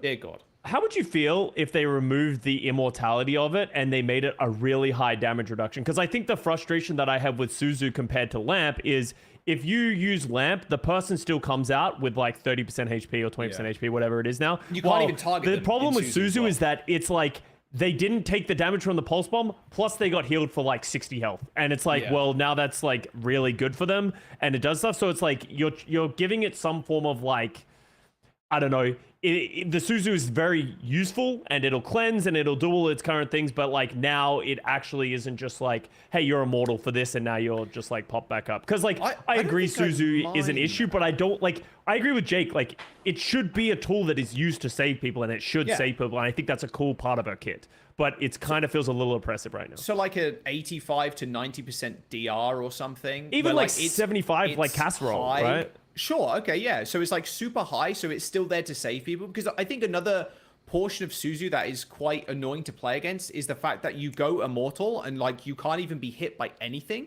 So like it's just you get out of jail free card like 99% of the time when you use Suzu. So like having a DR and still being able to hit somebody with that pulse and the damage, like, oh, the pulse sticks, but it drops the floor, but then you still take the damage, but like it's not a lot because the DR's there, I think would be a really interesting way of maybe like just a test, just to see how it would act with the character, because the character is still very strong. Damage is very high because the headshot damage is insane with kunais. You can still off angle like an absolute beast, even though the swift step cooldown has gone up. Like she's a little bit more vulnerable in that aspect, but like tuning the Suzu down, which is I think is the main pain point of the kit, would be interesting. Yeah, a DR instead of Invan would be kind of interesting. I really like the swift step changes as well. I think that's the thing that is, especially at the high ranks. I think Kiriko's, I think the biggest issue at the high ranks, and I think the mobility of her is what makes her just an all size fits all support hero that like everyone always plays, because she's kind of unpunishable and she kind of does everything. So I think adding the window of punishing, I think is a good. And against when you're playing against as the Kiriko, when you're playing against a comp that can't punish you after you swift step, it's like you are invulnerable unless she got one shot. And she just runs in your backline over and over and over again, right? Just throws fucking kunais, and it's like, whoa, see you later, and then just TPs to the other support in the backline, your backline. You're like, okay, well, I'm out, guys. See you later. Like, I didn't need to do shit. It's the character when you're against dive comps, obviously a lot harder, like Jay was saying. Just with any kind of even diva, like Winston diva, anybody that can chase her down is very good at doing so after you blow swift step. But any kind of comp that's not running that, especially in a ranked environment where like maybe we're playing a Rhine comp or something, or like a Sigma, I don't know, where you can't chase them. Yeah, it's kind of fucked. The character is unbelievable. I'm still a firm believer of I'd love to see her range of swift step reduced by like 20%, 25% as well. And I think that forces her to play a little bit closer to the team and a lot less egregious with like how wild she plays sometimes. It'd be interesting. I don't know. I just think this hero is like not all that problematic. I actually think this nerf might be enough. She's been played to make her, forever. Like, it feels like since she came out. Another hero, like it's kind of like Sojourn, where she's kind of been played forever. Like not at the highest ranks. Like I understand, like she has been phased out here and there, but like in ranked, she has to be like, especially towards the top, she has to be by far the most. She's so self-reliant, right? Yeah. Like being super self-reliant is an incredible asset in ranked. That's why Tracer is like perma meta in ranked forever. Suzu has an ability too, like the skill it requires to like throw the Suzu in stuff, and like the amount of value it gets. Like not looking at the top rank must be ridiculous down low. Like the amount you can do with that ability, and like really, I feel like Suzu is probably terrible at low ranks. I agree. I think you Suzu need to be in the right spot at the right short time. of a timing to be easy to use. Yeah. True, like it doesn't last that long, man. Like if you're in a shit position, you're still gonna die. Getting Suzu isn't really gonna save you. Like same way Lamp doesn't really save you if you're like fucked. You're way out of position. It saves you when you're like taking a very small risk and you're gonna get punished, but oh no, I'm not gonna get punished this time, right? But then I'm still in a good position. It doesn't fix your position, and then for me that's pretty important. You can Suzu somebody who's like way overextended and dying, and they're just gonna die 3 seconds later. Like it's a hard counter to Ana, which I think is maybe a little too much of a hard counter. But in the end, Ana's just a hero with like 2 very powerful status effects that's like her whole kit is insanely powerful status effects. But even Ana, I don't think Ana versus Kiriko is like an unwinnable matchup. Like you can still find value. Yeah, right. Or like Queen, you can still find value on these heroes, and you just like have to be aware of what Suzu is. Maybe I'm just an apologist. Hoping, but I just you're a Soj Kiriko apologist in this episode. I will say I do think the Swift Step nerf is warranted, but I don't think you need to fix it. People cry so much about Suzu. It's like, but this one time I had a high noon channel on 5 people and they all were Suzu and I didn't do any damage. It's like that's like the highest skill expression possible on the hero, is that you perfect Suzu timing to block damage. That's like the ultimate super high skill expression, because there's a cast time, right? And a lot of that damage like blows you up. The damage that really you want to block with immortality is the damage that's full popping you from high HP. Yeah, which is what it should be. Yeah. Which also means it's the hardest shit to time against, to like anticipate. Like Suzuing a tire or something is like, that's actually very hard to do, because if you're good at Junkrat, you will like be aware of the fact that Suzu is coming, and you'll be tricky and det late or whatever, you know, compared to something like Lamp or whatever, and or like High Noon. Like you have to like be so aware of why the Cassidy wants to shoot now versus later. Is he going to take the 1K? Well, then I'll Suzu it at the right moment, right? But if you do it too early, then he's just full channeling. He doesn't care. I don't know. I just don't think this ability is that problematic. It's really good against like Pulse Bomb, and like all the Ana skills. But even like the DRs, like I think that's what's sick about the skill, is that it saves you from Diva Bomb and from. But I don't think it should save you and also put you to full health. That's my point. Like that's my problem with that too, Lamp. because it only heals you like what? Like is it like 40 or 50? If No, you don't it's have any like status? I think it's removing a status effect. I think it's 40 and then If you 80 remove with the status. you get more. which is Yeah, but you're also invulnerable for that time, so it's like it's not Yeah, even so like the damage you don't take is the is significant part of the relative healing. as well. That's sort of what I mean. Like if it's like I kind of think if if someone it should die and they're getting like massively overkilled, then they should still die. That's kind of my I just take. feel like honestly, AoE healing is wildly fucking broken, and like this is a hero who, I mean, Suzu you could say is AoE healing, but I would call that very marginal. Like it's a very small percentage of the actual It healing you reads do on the 80 hero. no cleanse and 110 if you cleanse. Oh yeah, I've actually talked about this recently as well. Like I think 80 is too high for like a base heal. Like I think it should do 50 and 80. I'd think be fine with base heal nerf. Yeah. I just don't think they should change the invuln. I feel like people cry way so much about invulns. Dude, there's a bunch of shit in this game that literally one hits you from full HP. It's okay to be invulnerable for 0.5 seconds or whatever it is. Like it's really not that crazy. Like I think it's honestly just like, oh, people are tired of Kiriko, so they find reasons to also criticize that's the probably hero. where a lot of my gripes come from. I mean, It's that Kiriko and BAP it's are very just- strong because they actually fight Yeah. back against DPS. That's like the most powerful thing that they have, is that they're legitimate duelists. They can like legitimately fight you. Unlike heroes like Lucio, if you're at a high level and the Lucio comes to you, you just fucking shit on him if you're a good DPS player. Like you need to be low and he needs to catch you at like a weak moment. But Kiriko and BAP will like, they will roll up on you and like it is a legitimate fight. You know, you might be slightly favored on most DPS, but it's a legitimate fight for the support to take. Like they can win if they're good. And I think that's the number one thing that makes people not like these heroes, is they feel like, I'm on DPS, I should win every fight, all the support should be scared of me. And I think that's such like a shit mentality. It's like, no, that's like game ruining. The support should be able to kill people too. They should be slightly worse at killing people, but everyone should be able to kill people. That is the shooter game. I mean, like there could be like the Mercy and the Life Weaver, but those should not, like almost every hero should be able to kill people. Yeah. In my opinion, even Mercy and Life Weaver should be reworked in a way where they can do something to the enemy. Maybe Life Weaver can sort of do You stuff. shut but your his mouth, gun is Jake. not that Okay, bad, you don't touch those heroes. Okay, they allowed don't to want your touch those, stupid bro. damage. They want their them to fucking take instant res off back. of the base kit. I want res to be ult Oh, only. he's spitting now, baby. That's fucking good. I've even talked to Mercy players, at least the high rating Mercy players that I've talked to are like, think this is an Put interesting res idea. on fucking Yeah. ult, bro. You can still what if res you put in the ult Val. on res and you res people around you? What? Shut the fuck up. Shut the fuck Oh up. yeah, we res, bro. No, like I'm fine with the Valk. You can res in the ult, but you just give her something else in the kit. Because honestly, Yeah, res is like the holy reason the hero's shit. terrible. Yeah. Res is just garbage in Overwatch 2, because what made it good in Overwatch 1 was one tank dies, you res them while the other tank protects you with the tanking skill. That was like legitimately quite powerful, because tanks have so much HP and you res it. It's like you just healed like 500-600 HP into the battlefield, but you just can't res anymore. It's not realistic. Other than certain scenarios, someone's picked off in the back line, you could res, but basically you cannot res other times in real games. Well, at least at high ranks. Like I think Yeah. that's why I think lower ranks have a lot more issues with Mercy than high ranks, because I think it's at high I ranks. think- Like Mercy's, I think probably one of the worst supports, or second to worst support Yeah, right now it's in high gotta ranks. It's got to be one of the worst for sure. Yeah, it's close. I think I think the reason she's good at character- low ranks is you can't miss or heals. I think Yeah, all the heroes 100%. that can't miss heals are broken at low rank. Like Moira Mercy are probably the best supports. Maybe Lucio if you stay on heal. I don't know if people stay on heal on low rank, but they should. All right, there we go. Just to kind of recap the entire patch notes, I want to hear your guys' rating on this patch note, 1 through 10, because honestly, it seems like a pretty moderate patch. You know, good changes in the right direction for a lot of these heroes that usually quarrel about. So it feels like even though there was not huge, massive change, it feels like a pretty good patch in the right direction, which has been pretty common recently. Feels like.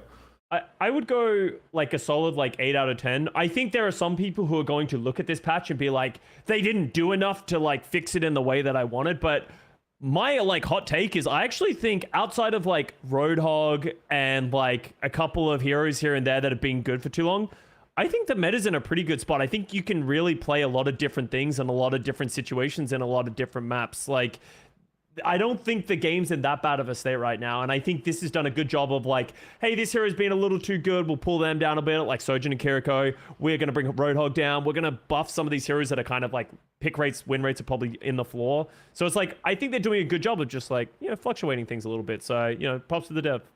I mean, I've been tainted by OWCS and EWC. So like, yeah, I didn't watch that much. So. Yeah, exactly. Like I think I've got a very different perspective in that regard, just because I've been casting it for a little while now. And like, my God, the meta just sucks. But I think in ranks, it's fine. I think the ranks been fine for a little while. Like, I think Hog has been frustrating to play against because he's a fucking warlord. But yeah, I mean, I haven't had too many gripes apart from that, to be very honest with you.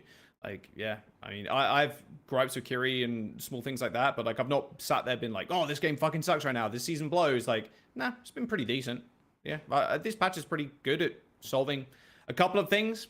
Interesting that Cassidy is getting this fucking flashbang back, which is kind of funny. It's so funny that we've gone for like Overwatch 1 where we changed all these abilities and they're like, actually, we're going to change them back. Yeah. We're going to rename them the same thing they were I like the hinder on it, though. I like the hinder on it. I think if it was a hard stun, Cassidy would be the best hero in the game and you would never swap. Dude, I'm just fucking... Okay, this guy's taking everything literal. I'm like, every single word you say is the exact truth and like nothing is... So you were joking in context. about like, Cassidy going back to... Yes, of course I'm fucking joking, bro. It's the name flashbang is what I meant. Like, it's the same kind of ability where you're throwing it and it's a short range, like, poof, little thing. Like, obviously, it's well, they literally changed it back to cold flashbang. It's called flashbang again. So yeah, exactly. That's what I'm saying. I'm not like everything exactly the fucking same, bro. Like, honestly, why do they call it a flashbang? Would it no longer like flashes?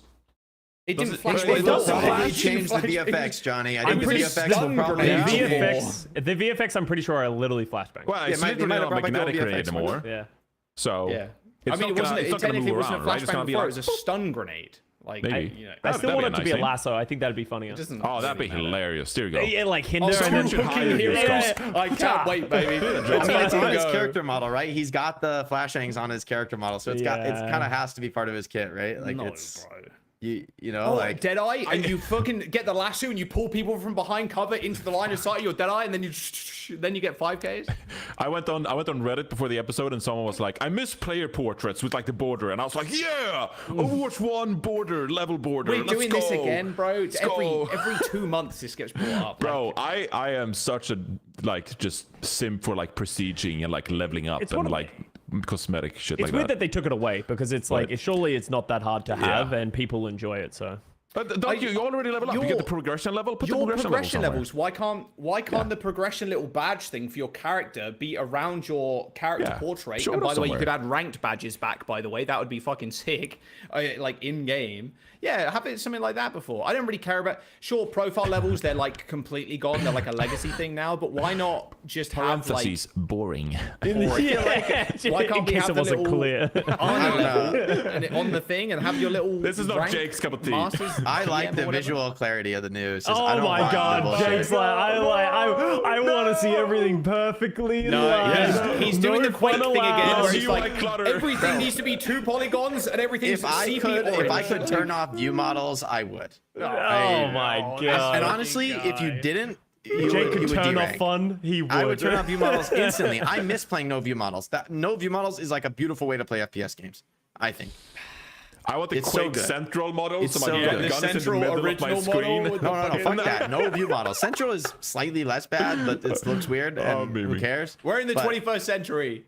But no view models look so good, man. No view models. They are beautiful, like crafts of work with 3D. Yeah, the animations look fucking sick in Overwatch. Cool. The reloads are all fancy, but still, Mythic no weapons. view models is like the pure FPS experience. You Mythic know? weapons. Jake's just trying to play TF2 in 2024. Literally. I want flat textures and no view models, so I know I'm not gonna ever get that. CP Orange or whatever it was called. It was just like all blank textures. I'm fine with the new profile. I mean, I don't know. Maybe I'm just like, maybe I am in the minority. I don't give a fucking shit about the stupid profile level. Just get that shit off my screen. Like, maybe put in an option where you can put it on. But I don't want that shit. I love it. Give me my cosmetics. my visual, I eye detail loving. Yeah, I love it. I don't care, especially for stuff like that. It's like a profile level. It's like, bro, I don't know, I'm level fucking 8 but million or whatever. you are in the minority of the minority of the minority though, like with that kind of stuff. True, Like it didn't clutter the screen before. Just have my like, oh, I'm level 50 on Ana or whatever. Oh, just have my little Ana. When I pick Ana, I wish we could have a custom HUD and I could turn off. And like, if you show that image again, I'll show you what I would want. I would want the health bar and a number, and that is it. I would want no blue lines. I want no player portrait. I want pure TF2. I want no name. I want no blue line under the health bars. I want exactly a health bar and a number. And then maybe the status effect thing. That's it. I don't want the portrait. I know what fucking hero I'm playing, man. Games like that again. Unfortunately, like we are in a new phase of gaming where like it'll never come back. It'll never come back. I accept that. Open like source kind of modifications and shit. That's not happening unless you're playing single player. Obviously, that shit ain't happening. That'll be my. But it's. He's dying on the hill, and so it's yeah. Yeah. Jake, I sacrificed my real life to earn a WoW title. You and me, we're not the same. So anyway, Solomon pulled out. We're gonna get back on track here. Solomon pulled out the map updates Colosseo. I'm not gonna read all this, honestly. We're just gonna go down to the photos. There's 3 pictures images are way better before and after. So there you go. They removed the glass. Cool. Yay. Mid is actually a real fight instead of an AFK fest. Yeah, if you missed out, Scott, but they did actually. Some players, some Europeans, they memed in a game for like 2 minutes. They stood still and started all typing, just like, "Ha, you come push us. No, you push us." Oh my god. I mean, but that is unironically the right way to play mid. So yeah. So this is the glass. I really like this change a lot. There you go. Insane. Also worth noting, like the route on the right, you see this thing that leads into that little like dark room coming out of spawn as well. So there's a way to get to the point other than just going towards the bridge. Oh my god, it's almost in the game. Look at Solomon. Look at this production value. And you can go, there's stairs up to here, and wow. Yeah. So now there's a flank angle there. This is a very good change. Honestly, this checkpoint, this was the worst offender in all the push maps of get a lead and win. Get a lead and just AFK win. This was, I think, the worst offender. So this reduces that a lot. It's going to be much easier to come back and fight the checkpoint fight. A part of me thinks, I don't know if this is 100% true. I might be spreading misinformation. I think they might have changed the contest from the high ground. I'm not 100% sure, but I believe there was... Is it taller? I can't remember if they said they did. It looks taller, right? And I remember when I saw it, I think can't on tell the sliding exactly. screenshot, Maybe. it does not look taller at all. So I hope you can. Maybe it's just hopium. Maybe it's just hopium. It's identical. I fucking hope maybe so. they did a special texture here or whatever. Yeah. Like they could make the texture of the wall like slightly higher even without visually changing it. I do think they should get rid of that. Although as time goes on, I feel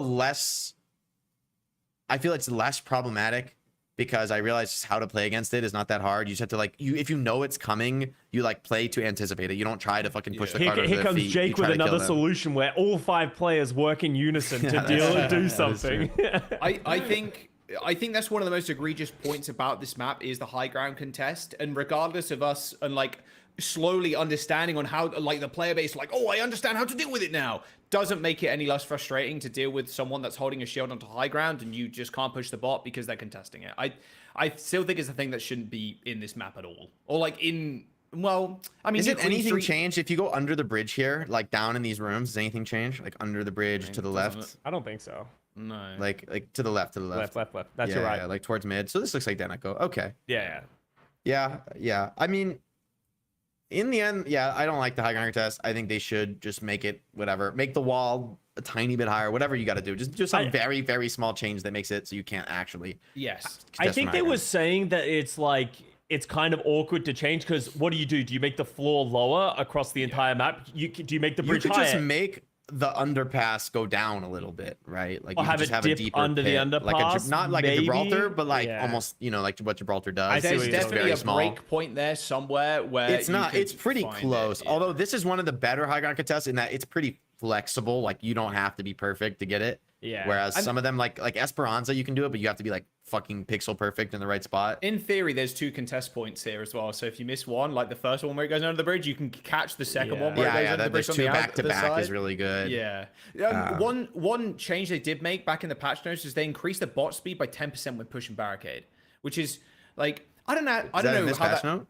Yeah, it it's in the says patch notes. increase- I didn't get there yet, but yes, pretty big you push it change. 10% faster. It's a pretty big change. I wonder how that actually is going to feel. Like 10% is a weird percentage. they change tested a this in lot of the Quick Play breakpoint right? A few months thresholds ago. where you're supposed They to fight. tested this, Yeah, right? until I play, I can't really tell how this is going to impact much. But like 10%, I feel like it's quite a decent amount of speed, like for the bot to move. So I'm interested to see how that goes. It's marginal, but it'll change. Like all the pro teams understand. Okay, here's a certain place we must fight so that our next fight stops the checkpoint or stops in the next ideal location to fight. And so if there's like an open area where I could stop anywhere within 5 meters within reason, I'll choose somewhere within those 5 meters to force the stop, because I know the next fight, if we lose this one, is going to be this many meters further, because I know if we all wipe on the cart, well, they'll push for this much time, that'll get this distance. So it'll change some breakpoints. Teams will have to relearn a little.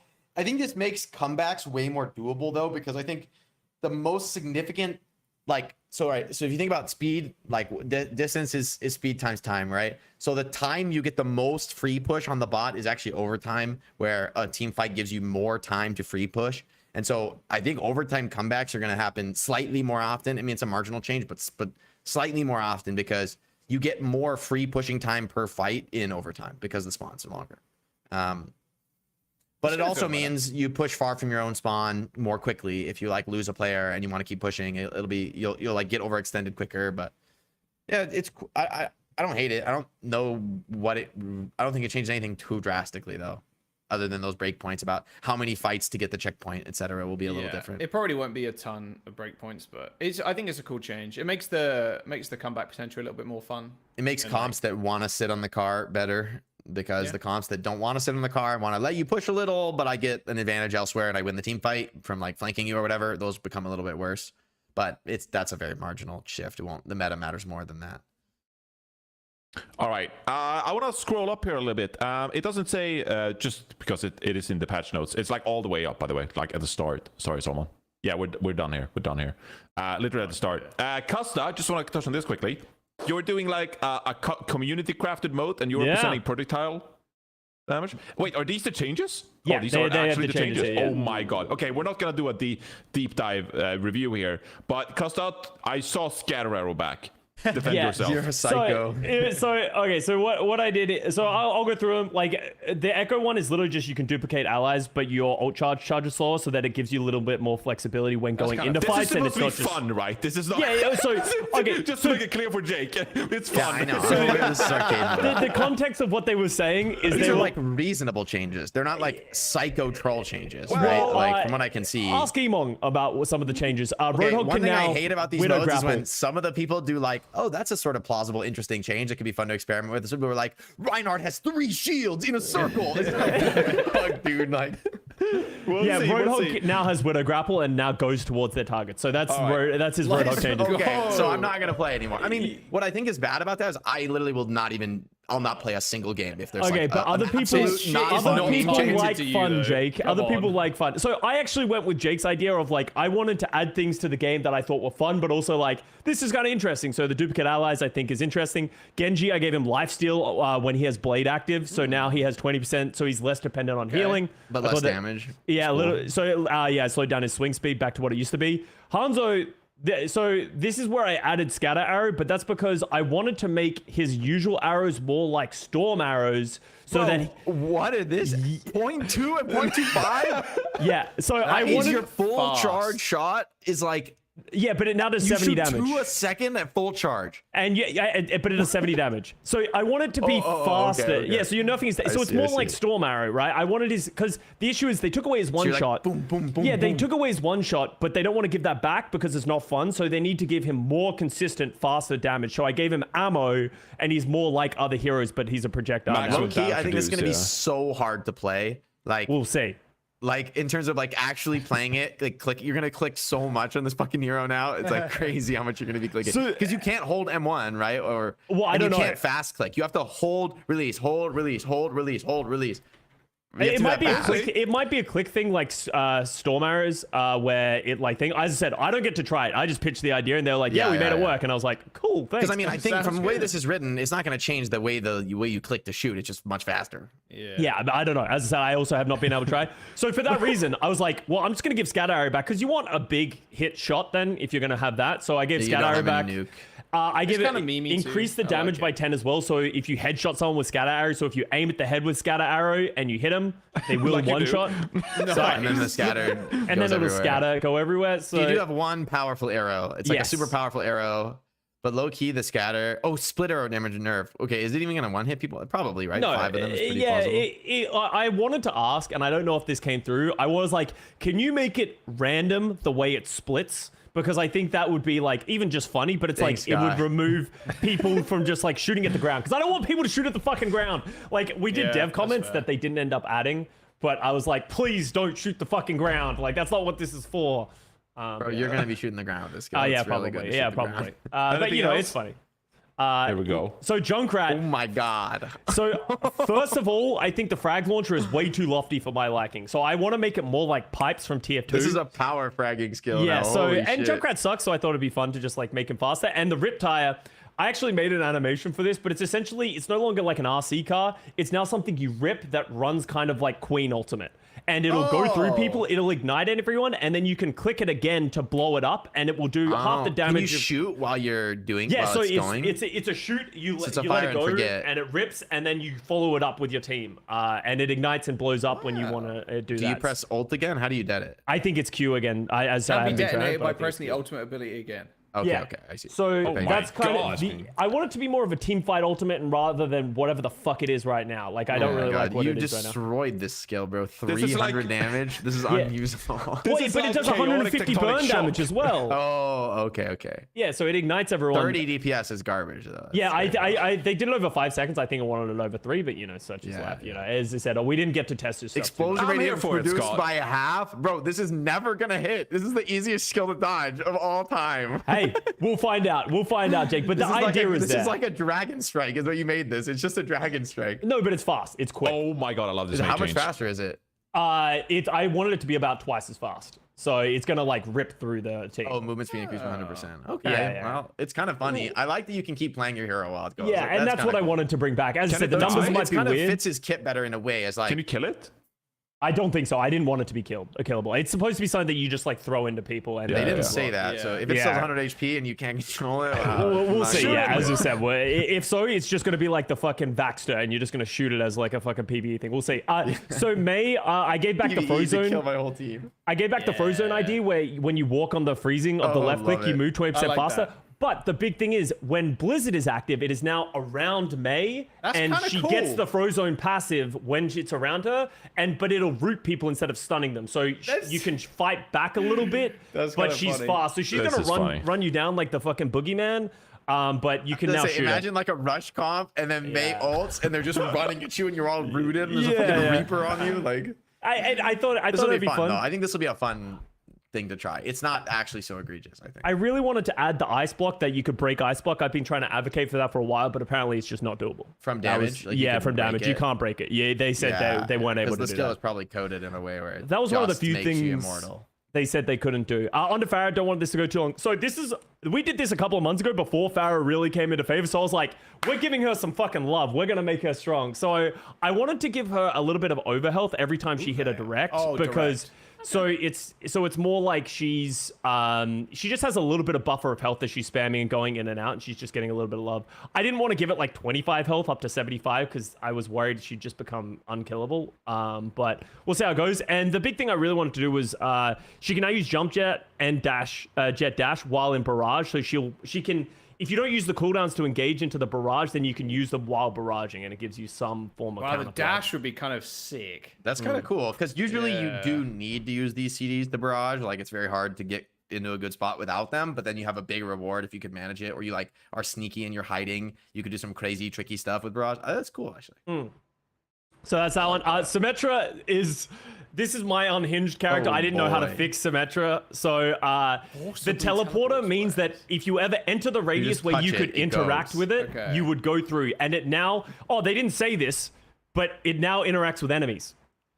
Oh, so you could you can TP into the enemy team and it like sucks them in. Abduct people. Does yes. it go at max tempo? Because you could take it pretty fast if you're spamming. To get back, the way I tried to sell it was if you walked out of the radius and then walk back into it, you will go back through it again. So it's like you can just step in, step out if you don't want to do that. It's kind of a big radius. It's not that small, so it'd be hard to get out. If you got TP'd in and they were all ready for you, you would get It's smoked. not supposed What to is be that fun. ability in League that you This can is steal like people with the crazy. teleport? You're gonna be Scott? like trying to do this, and then your own teammates are gonna walk It's in. like Wraith. Teams are It's gonna like get Wraith mixed. abducting people in Apex Legends, right? Apex, Like that's yeah, kind of what I Apex. wanted to you, be. You Yeah. steal people. Yeah, that was the game, not League. Yeah, Yeah. you abduct people. With the That's rifle. what that was my thing. So and then sentry turrets, I don't really like how they just activate. So it's now going to be like a laser beam that you can set up, and people will be able to see it, but it's now more effective if you walk Like a into it. tripwire. So it's like a tripwire. Yeah, exactly. So Set up like a matrix that like it's going to be. I was like, this is interesting, but it could just be super fucking obnoxious. So I think it won't be kinda funny. good because I'm trying to think. There's very, very few places in the game where, assuming it points straight away from the wall it's on, yes. then there's like nowhere you could really use this because anywhere you could put this, it will be exposed to the enemy and they'll just break it. You could potentially put it in chokes so that people are going to have to peek the choke to But I shoot mean, it. where can you put it in the choke where? Like Lijiang, like I think like Lijiang, where you would usually put them, they're usually like above and there's like side chokes. Maybe it's But wouldn't it go breakable? straight sideways and be irrelevant in the Yeah, air? maybe. I don't know. Because the problem is the choke almost always it comes to a choke and then it like opens up from the choke and that's what makes the choke good. There's like King's Row choke. There's a little small corner and then another wall and you can put them there and they like block half the choke. But there's very few chokes where there's actually a wall that's like hidden from through the choke that points at the turrets would actually do what you want them to do and block the choke. Because like almost every choke is like gets wide after the choke and then by definition, if it's wide, you couldn't build a turret that actually is like close enough to poke the choke, unless they're like super long range. No, it's not super long. It's like current. I think I it's said like normal current. range. Current It depends how range, long. Yeah, it depends how long it is because there are a few spots in the game in like doorways and stuff where there's a wall. The doorway's there and the wall's like a little bit further. It's not like directly on this corner of the wall. Yeah. So you can But put I it feel there like and those it's are like. pretty rare.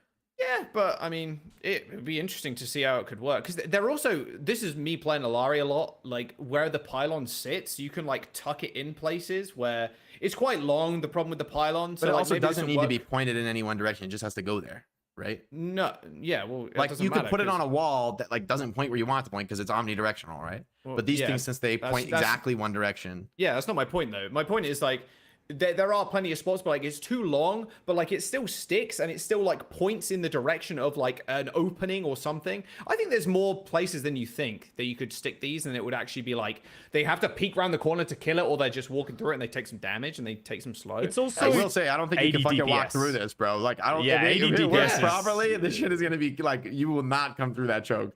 Yeah. like a James Bond like tripwire wall. Literally, it's like you just get can't do fucking shit. You get chopped in lazy half and coming you through the chopped. door. Yeah, I think it's kind of cool. Although some heroes just don't give a shit and just blink through the. Yeah, the yeah, shit. but some Like, heroes gonna hate whatever. it. Okay, scroll down for Jaws. I did this for you, Jack. Tor? I Oh, really?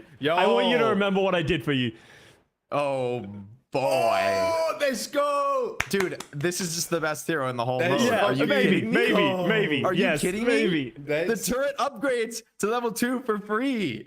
Yeah, You and just it- press every time you press E is an ult. It's like a super strong ult. That's on why E. Scott is the goat. This My is Holy crazy, shit, bro. I'm pouring honey on my goat for real. My dev dude. comment said, "Don't talk to me or my son ever again." That was This is. I mean, do you guys fucking remember the level 3 turret? It was insane. Dude, I cannot wait to play this actually. Fuck Alright. yes, Scott.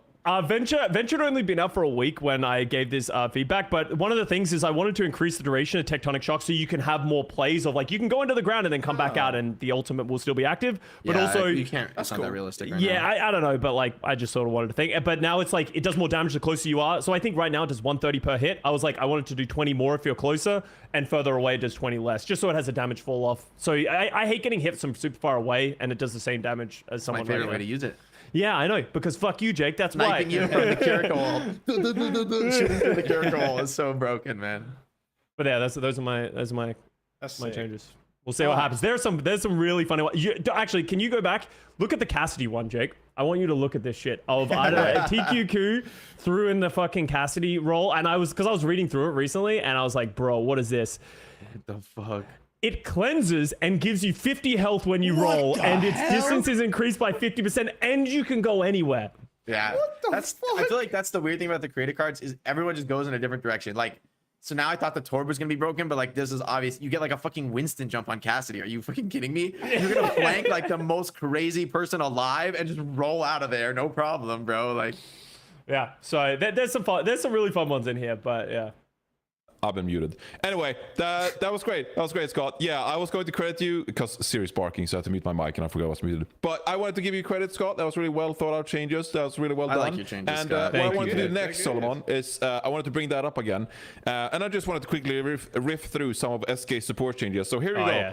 His support hero changes by SK in comparison to Custa's very well thought out, balanced decisions. Normal. here. Scott did give Here we fucking go. turret level 3. I don't know how Yeah, reasonable. hey, they can't all be winners, Jake. Oh, no, now has Exoboots passive.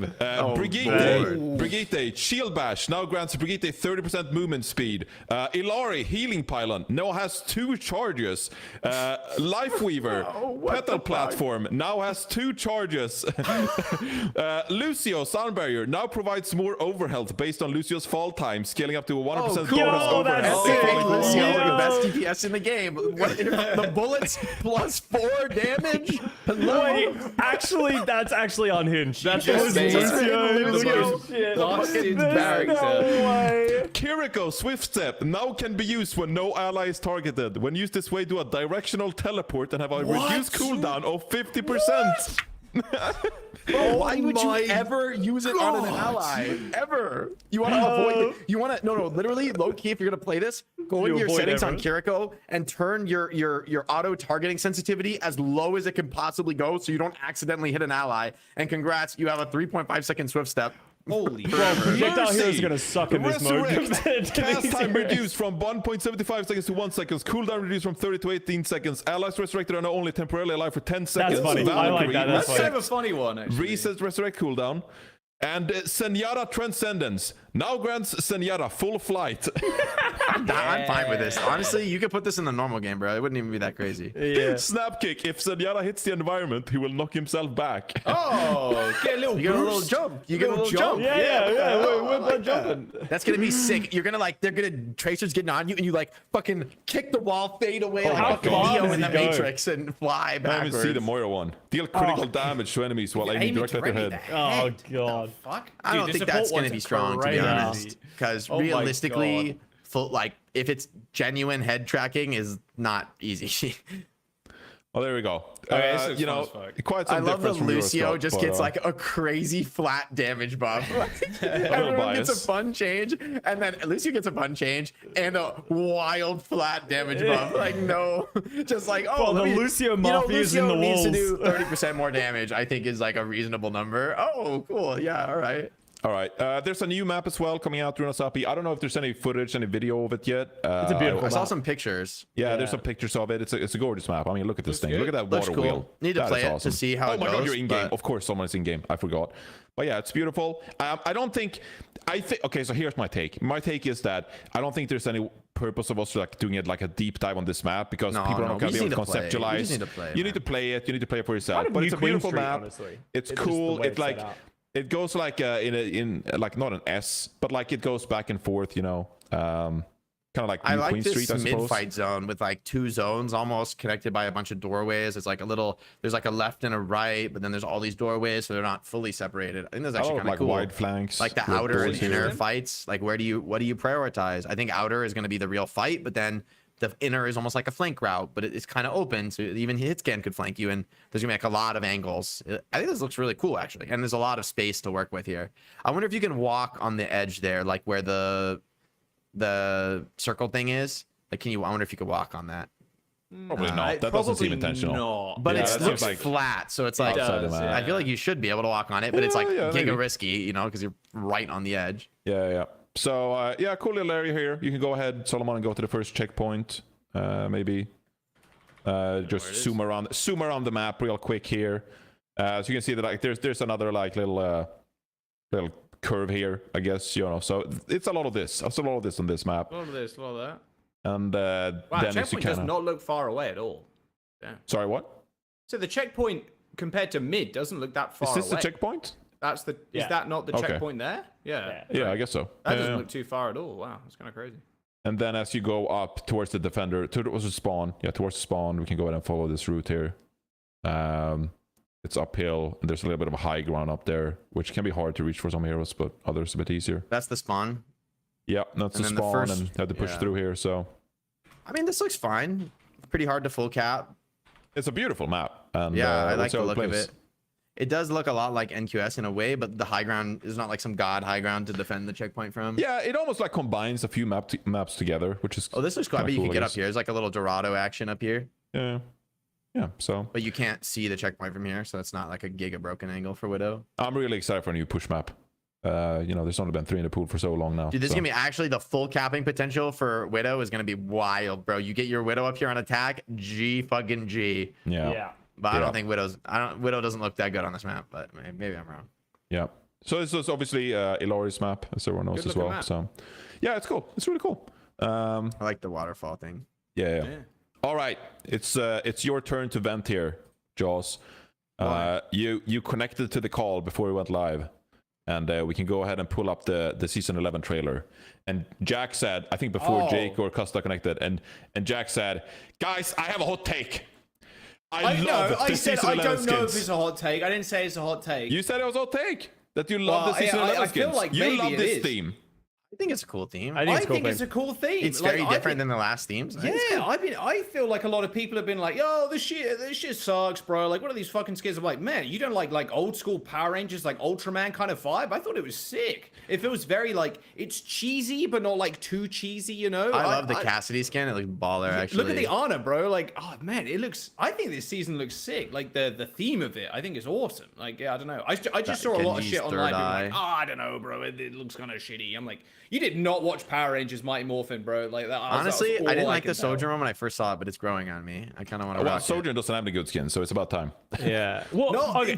every time. My This skin take is fire. Yeah, this skin is fire. fire. My take is that I don't think this skin set is designed for like the people on Twitter, like the Western audience. I feel like this is for like the Japanese and like the Asian audience, because this is like, I can't remember what it's Kaiju. called, but it's called something. So I'm gonna butcher the name, but like there's an actual theme of like Japanese like Power Rangers, what their Power Ultraman. Rangers is. Well, yeah, no, but there's like they have their own as well. Like it's all for that, so it's not for the Ultraman is people. Japanese, bro. It's Yeah, not for yeah. every. Oh, well, okay, maybe I'm just fucking forgetting the name. But yeah, like people just don't know what it is, so they're not gonna like it. Oh my And then God. obviously this is just gonna raise a No, bunch this of is money. just good. This Yeah, is good. yeah, There's this is way just too a much good of a money. resale market for these things. Let's actually put that money towards breast Yeah, cancer the way it was 100%. meant to be. And it's a new color scheme too, which is kind of cool. Oh, is there a new colorway? Well, it's, Yeah, it's there's like rose two. gold. Yeah, There's- Rose you can buy Gold, yeah. both. You can buy the old one and you can boy. buy a new Oh one. my God, scatter out. I saw your Oh, scatter, Scott. I love it. Look at It's a that. great, Look at it's a great that. shot. I bet Jen did that because Jen does like all the Yeah, captures, yeah, yeah. and Dude, that's a the great right Let's capture. go. This is fucking sick when he hits Yeah. the shadow. Like, holy Yeah, fuck. yeah, we got to like Look at see this this. It was, Boom. And everybody just dude, explodes. The fucking It's demon so fire. fucking You're getting awesome. sucked down into hell when Ryan Yeah. kills you. It's like, oh my God. I Yeah. think they were saying as well, if you get far enough in, like the voices speak to you. So it's like, you know, What? it's Okay, telling that's you to go awesome. in. you must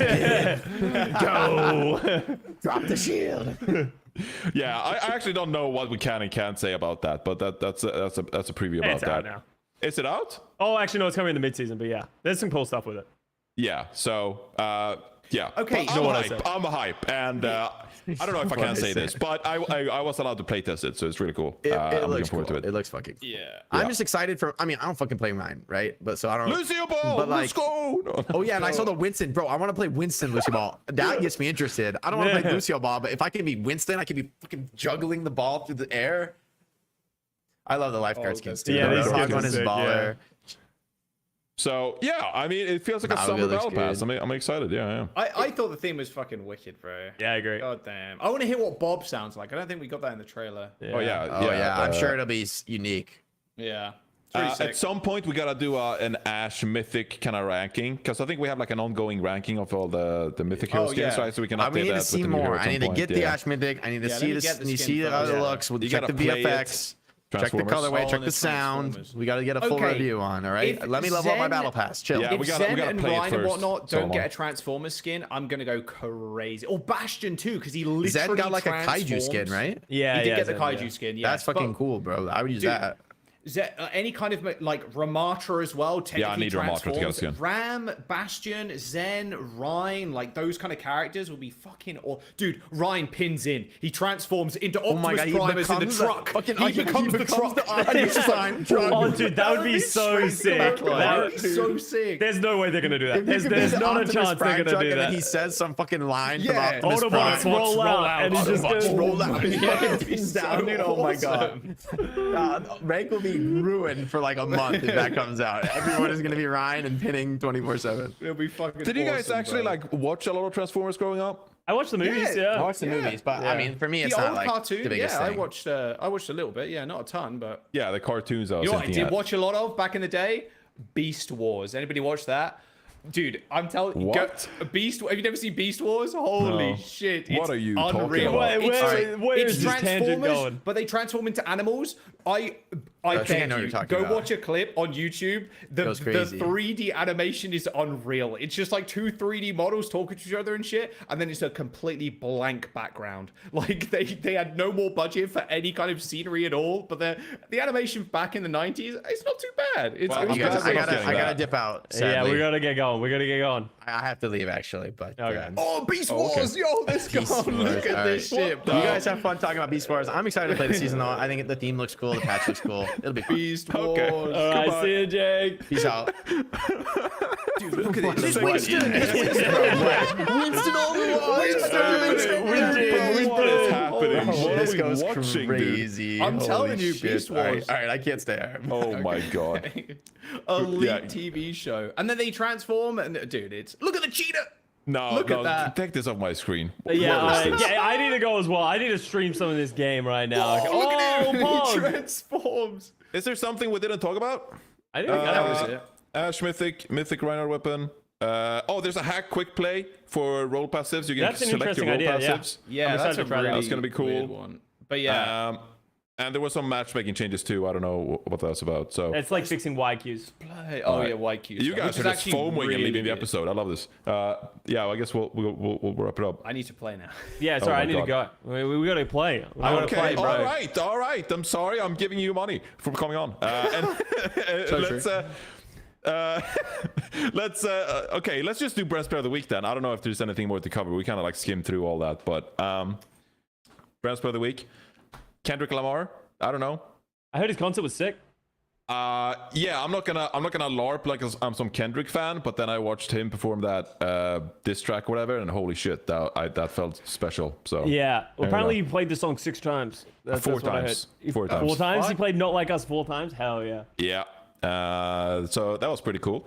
But Yeah, I'll give it to besides Kendrick. that, we should probably give it to someone like Peps who actually beats Space Station or something and face it. But yeah, Kendrick Lamar. People have to go stream. That was it. Great stuff. Hell yeah, Kendrick. Yeah. They Not Like Us. Good for you. Let's go. Good for you. GG's. Pumped and born and Okay. raised.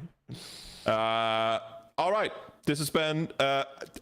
Are we ending it? Like I'm confused. You're the about host, this bro. episode, Yeah, so- I said I want to. I think we're done. Are we not? We got any other shit? No, to I'm discuss? just like almost surprised by how quick we went from Jake has to leave to let's wrap. Well, so. Jake left, so I feel like we're kind of at the end, right? Isn't that like the sunsetting moment? What do you want to talk about, no, Johnny? you're You been right. good? This is just the one time I get to spend time with my friends, so I wanted to make it special and Well, drag we it out Come a little and play bit. So. Overwatch with us then, bro. Me and Scott are gonna hit We're up gonna the play some fucking- creator card. You want to come sorry, play? I'm sorry, card. I'm not as high rank as you guys, so No, creator card. you have fun. We're gonna You have play fun the with creator that. card. the You and Johnny, quick you can play, play. it's what yeah. Scott made.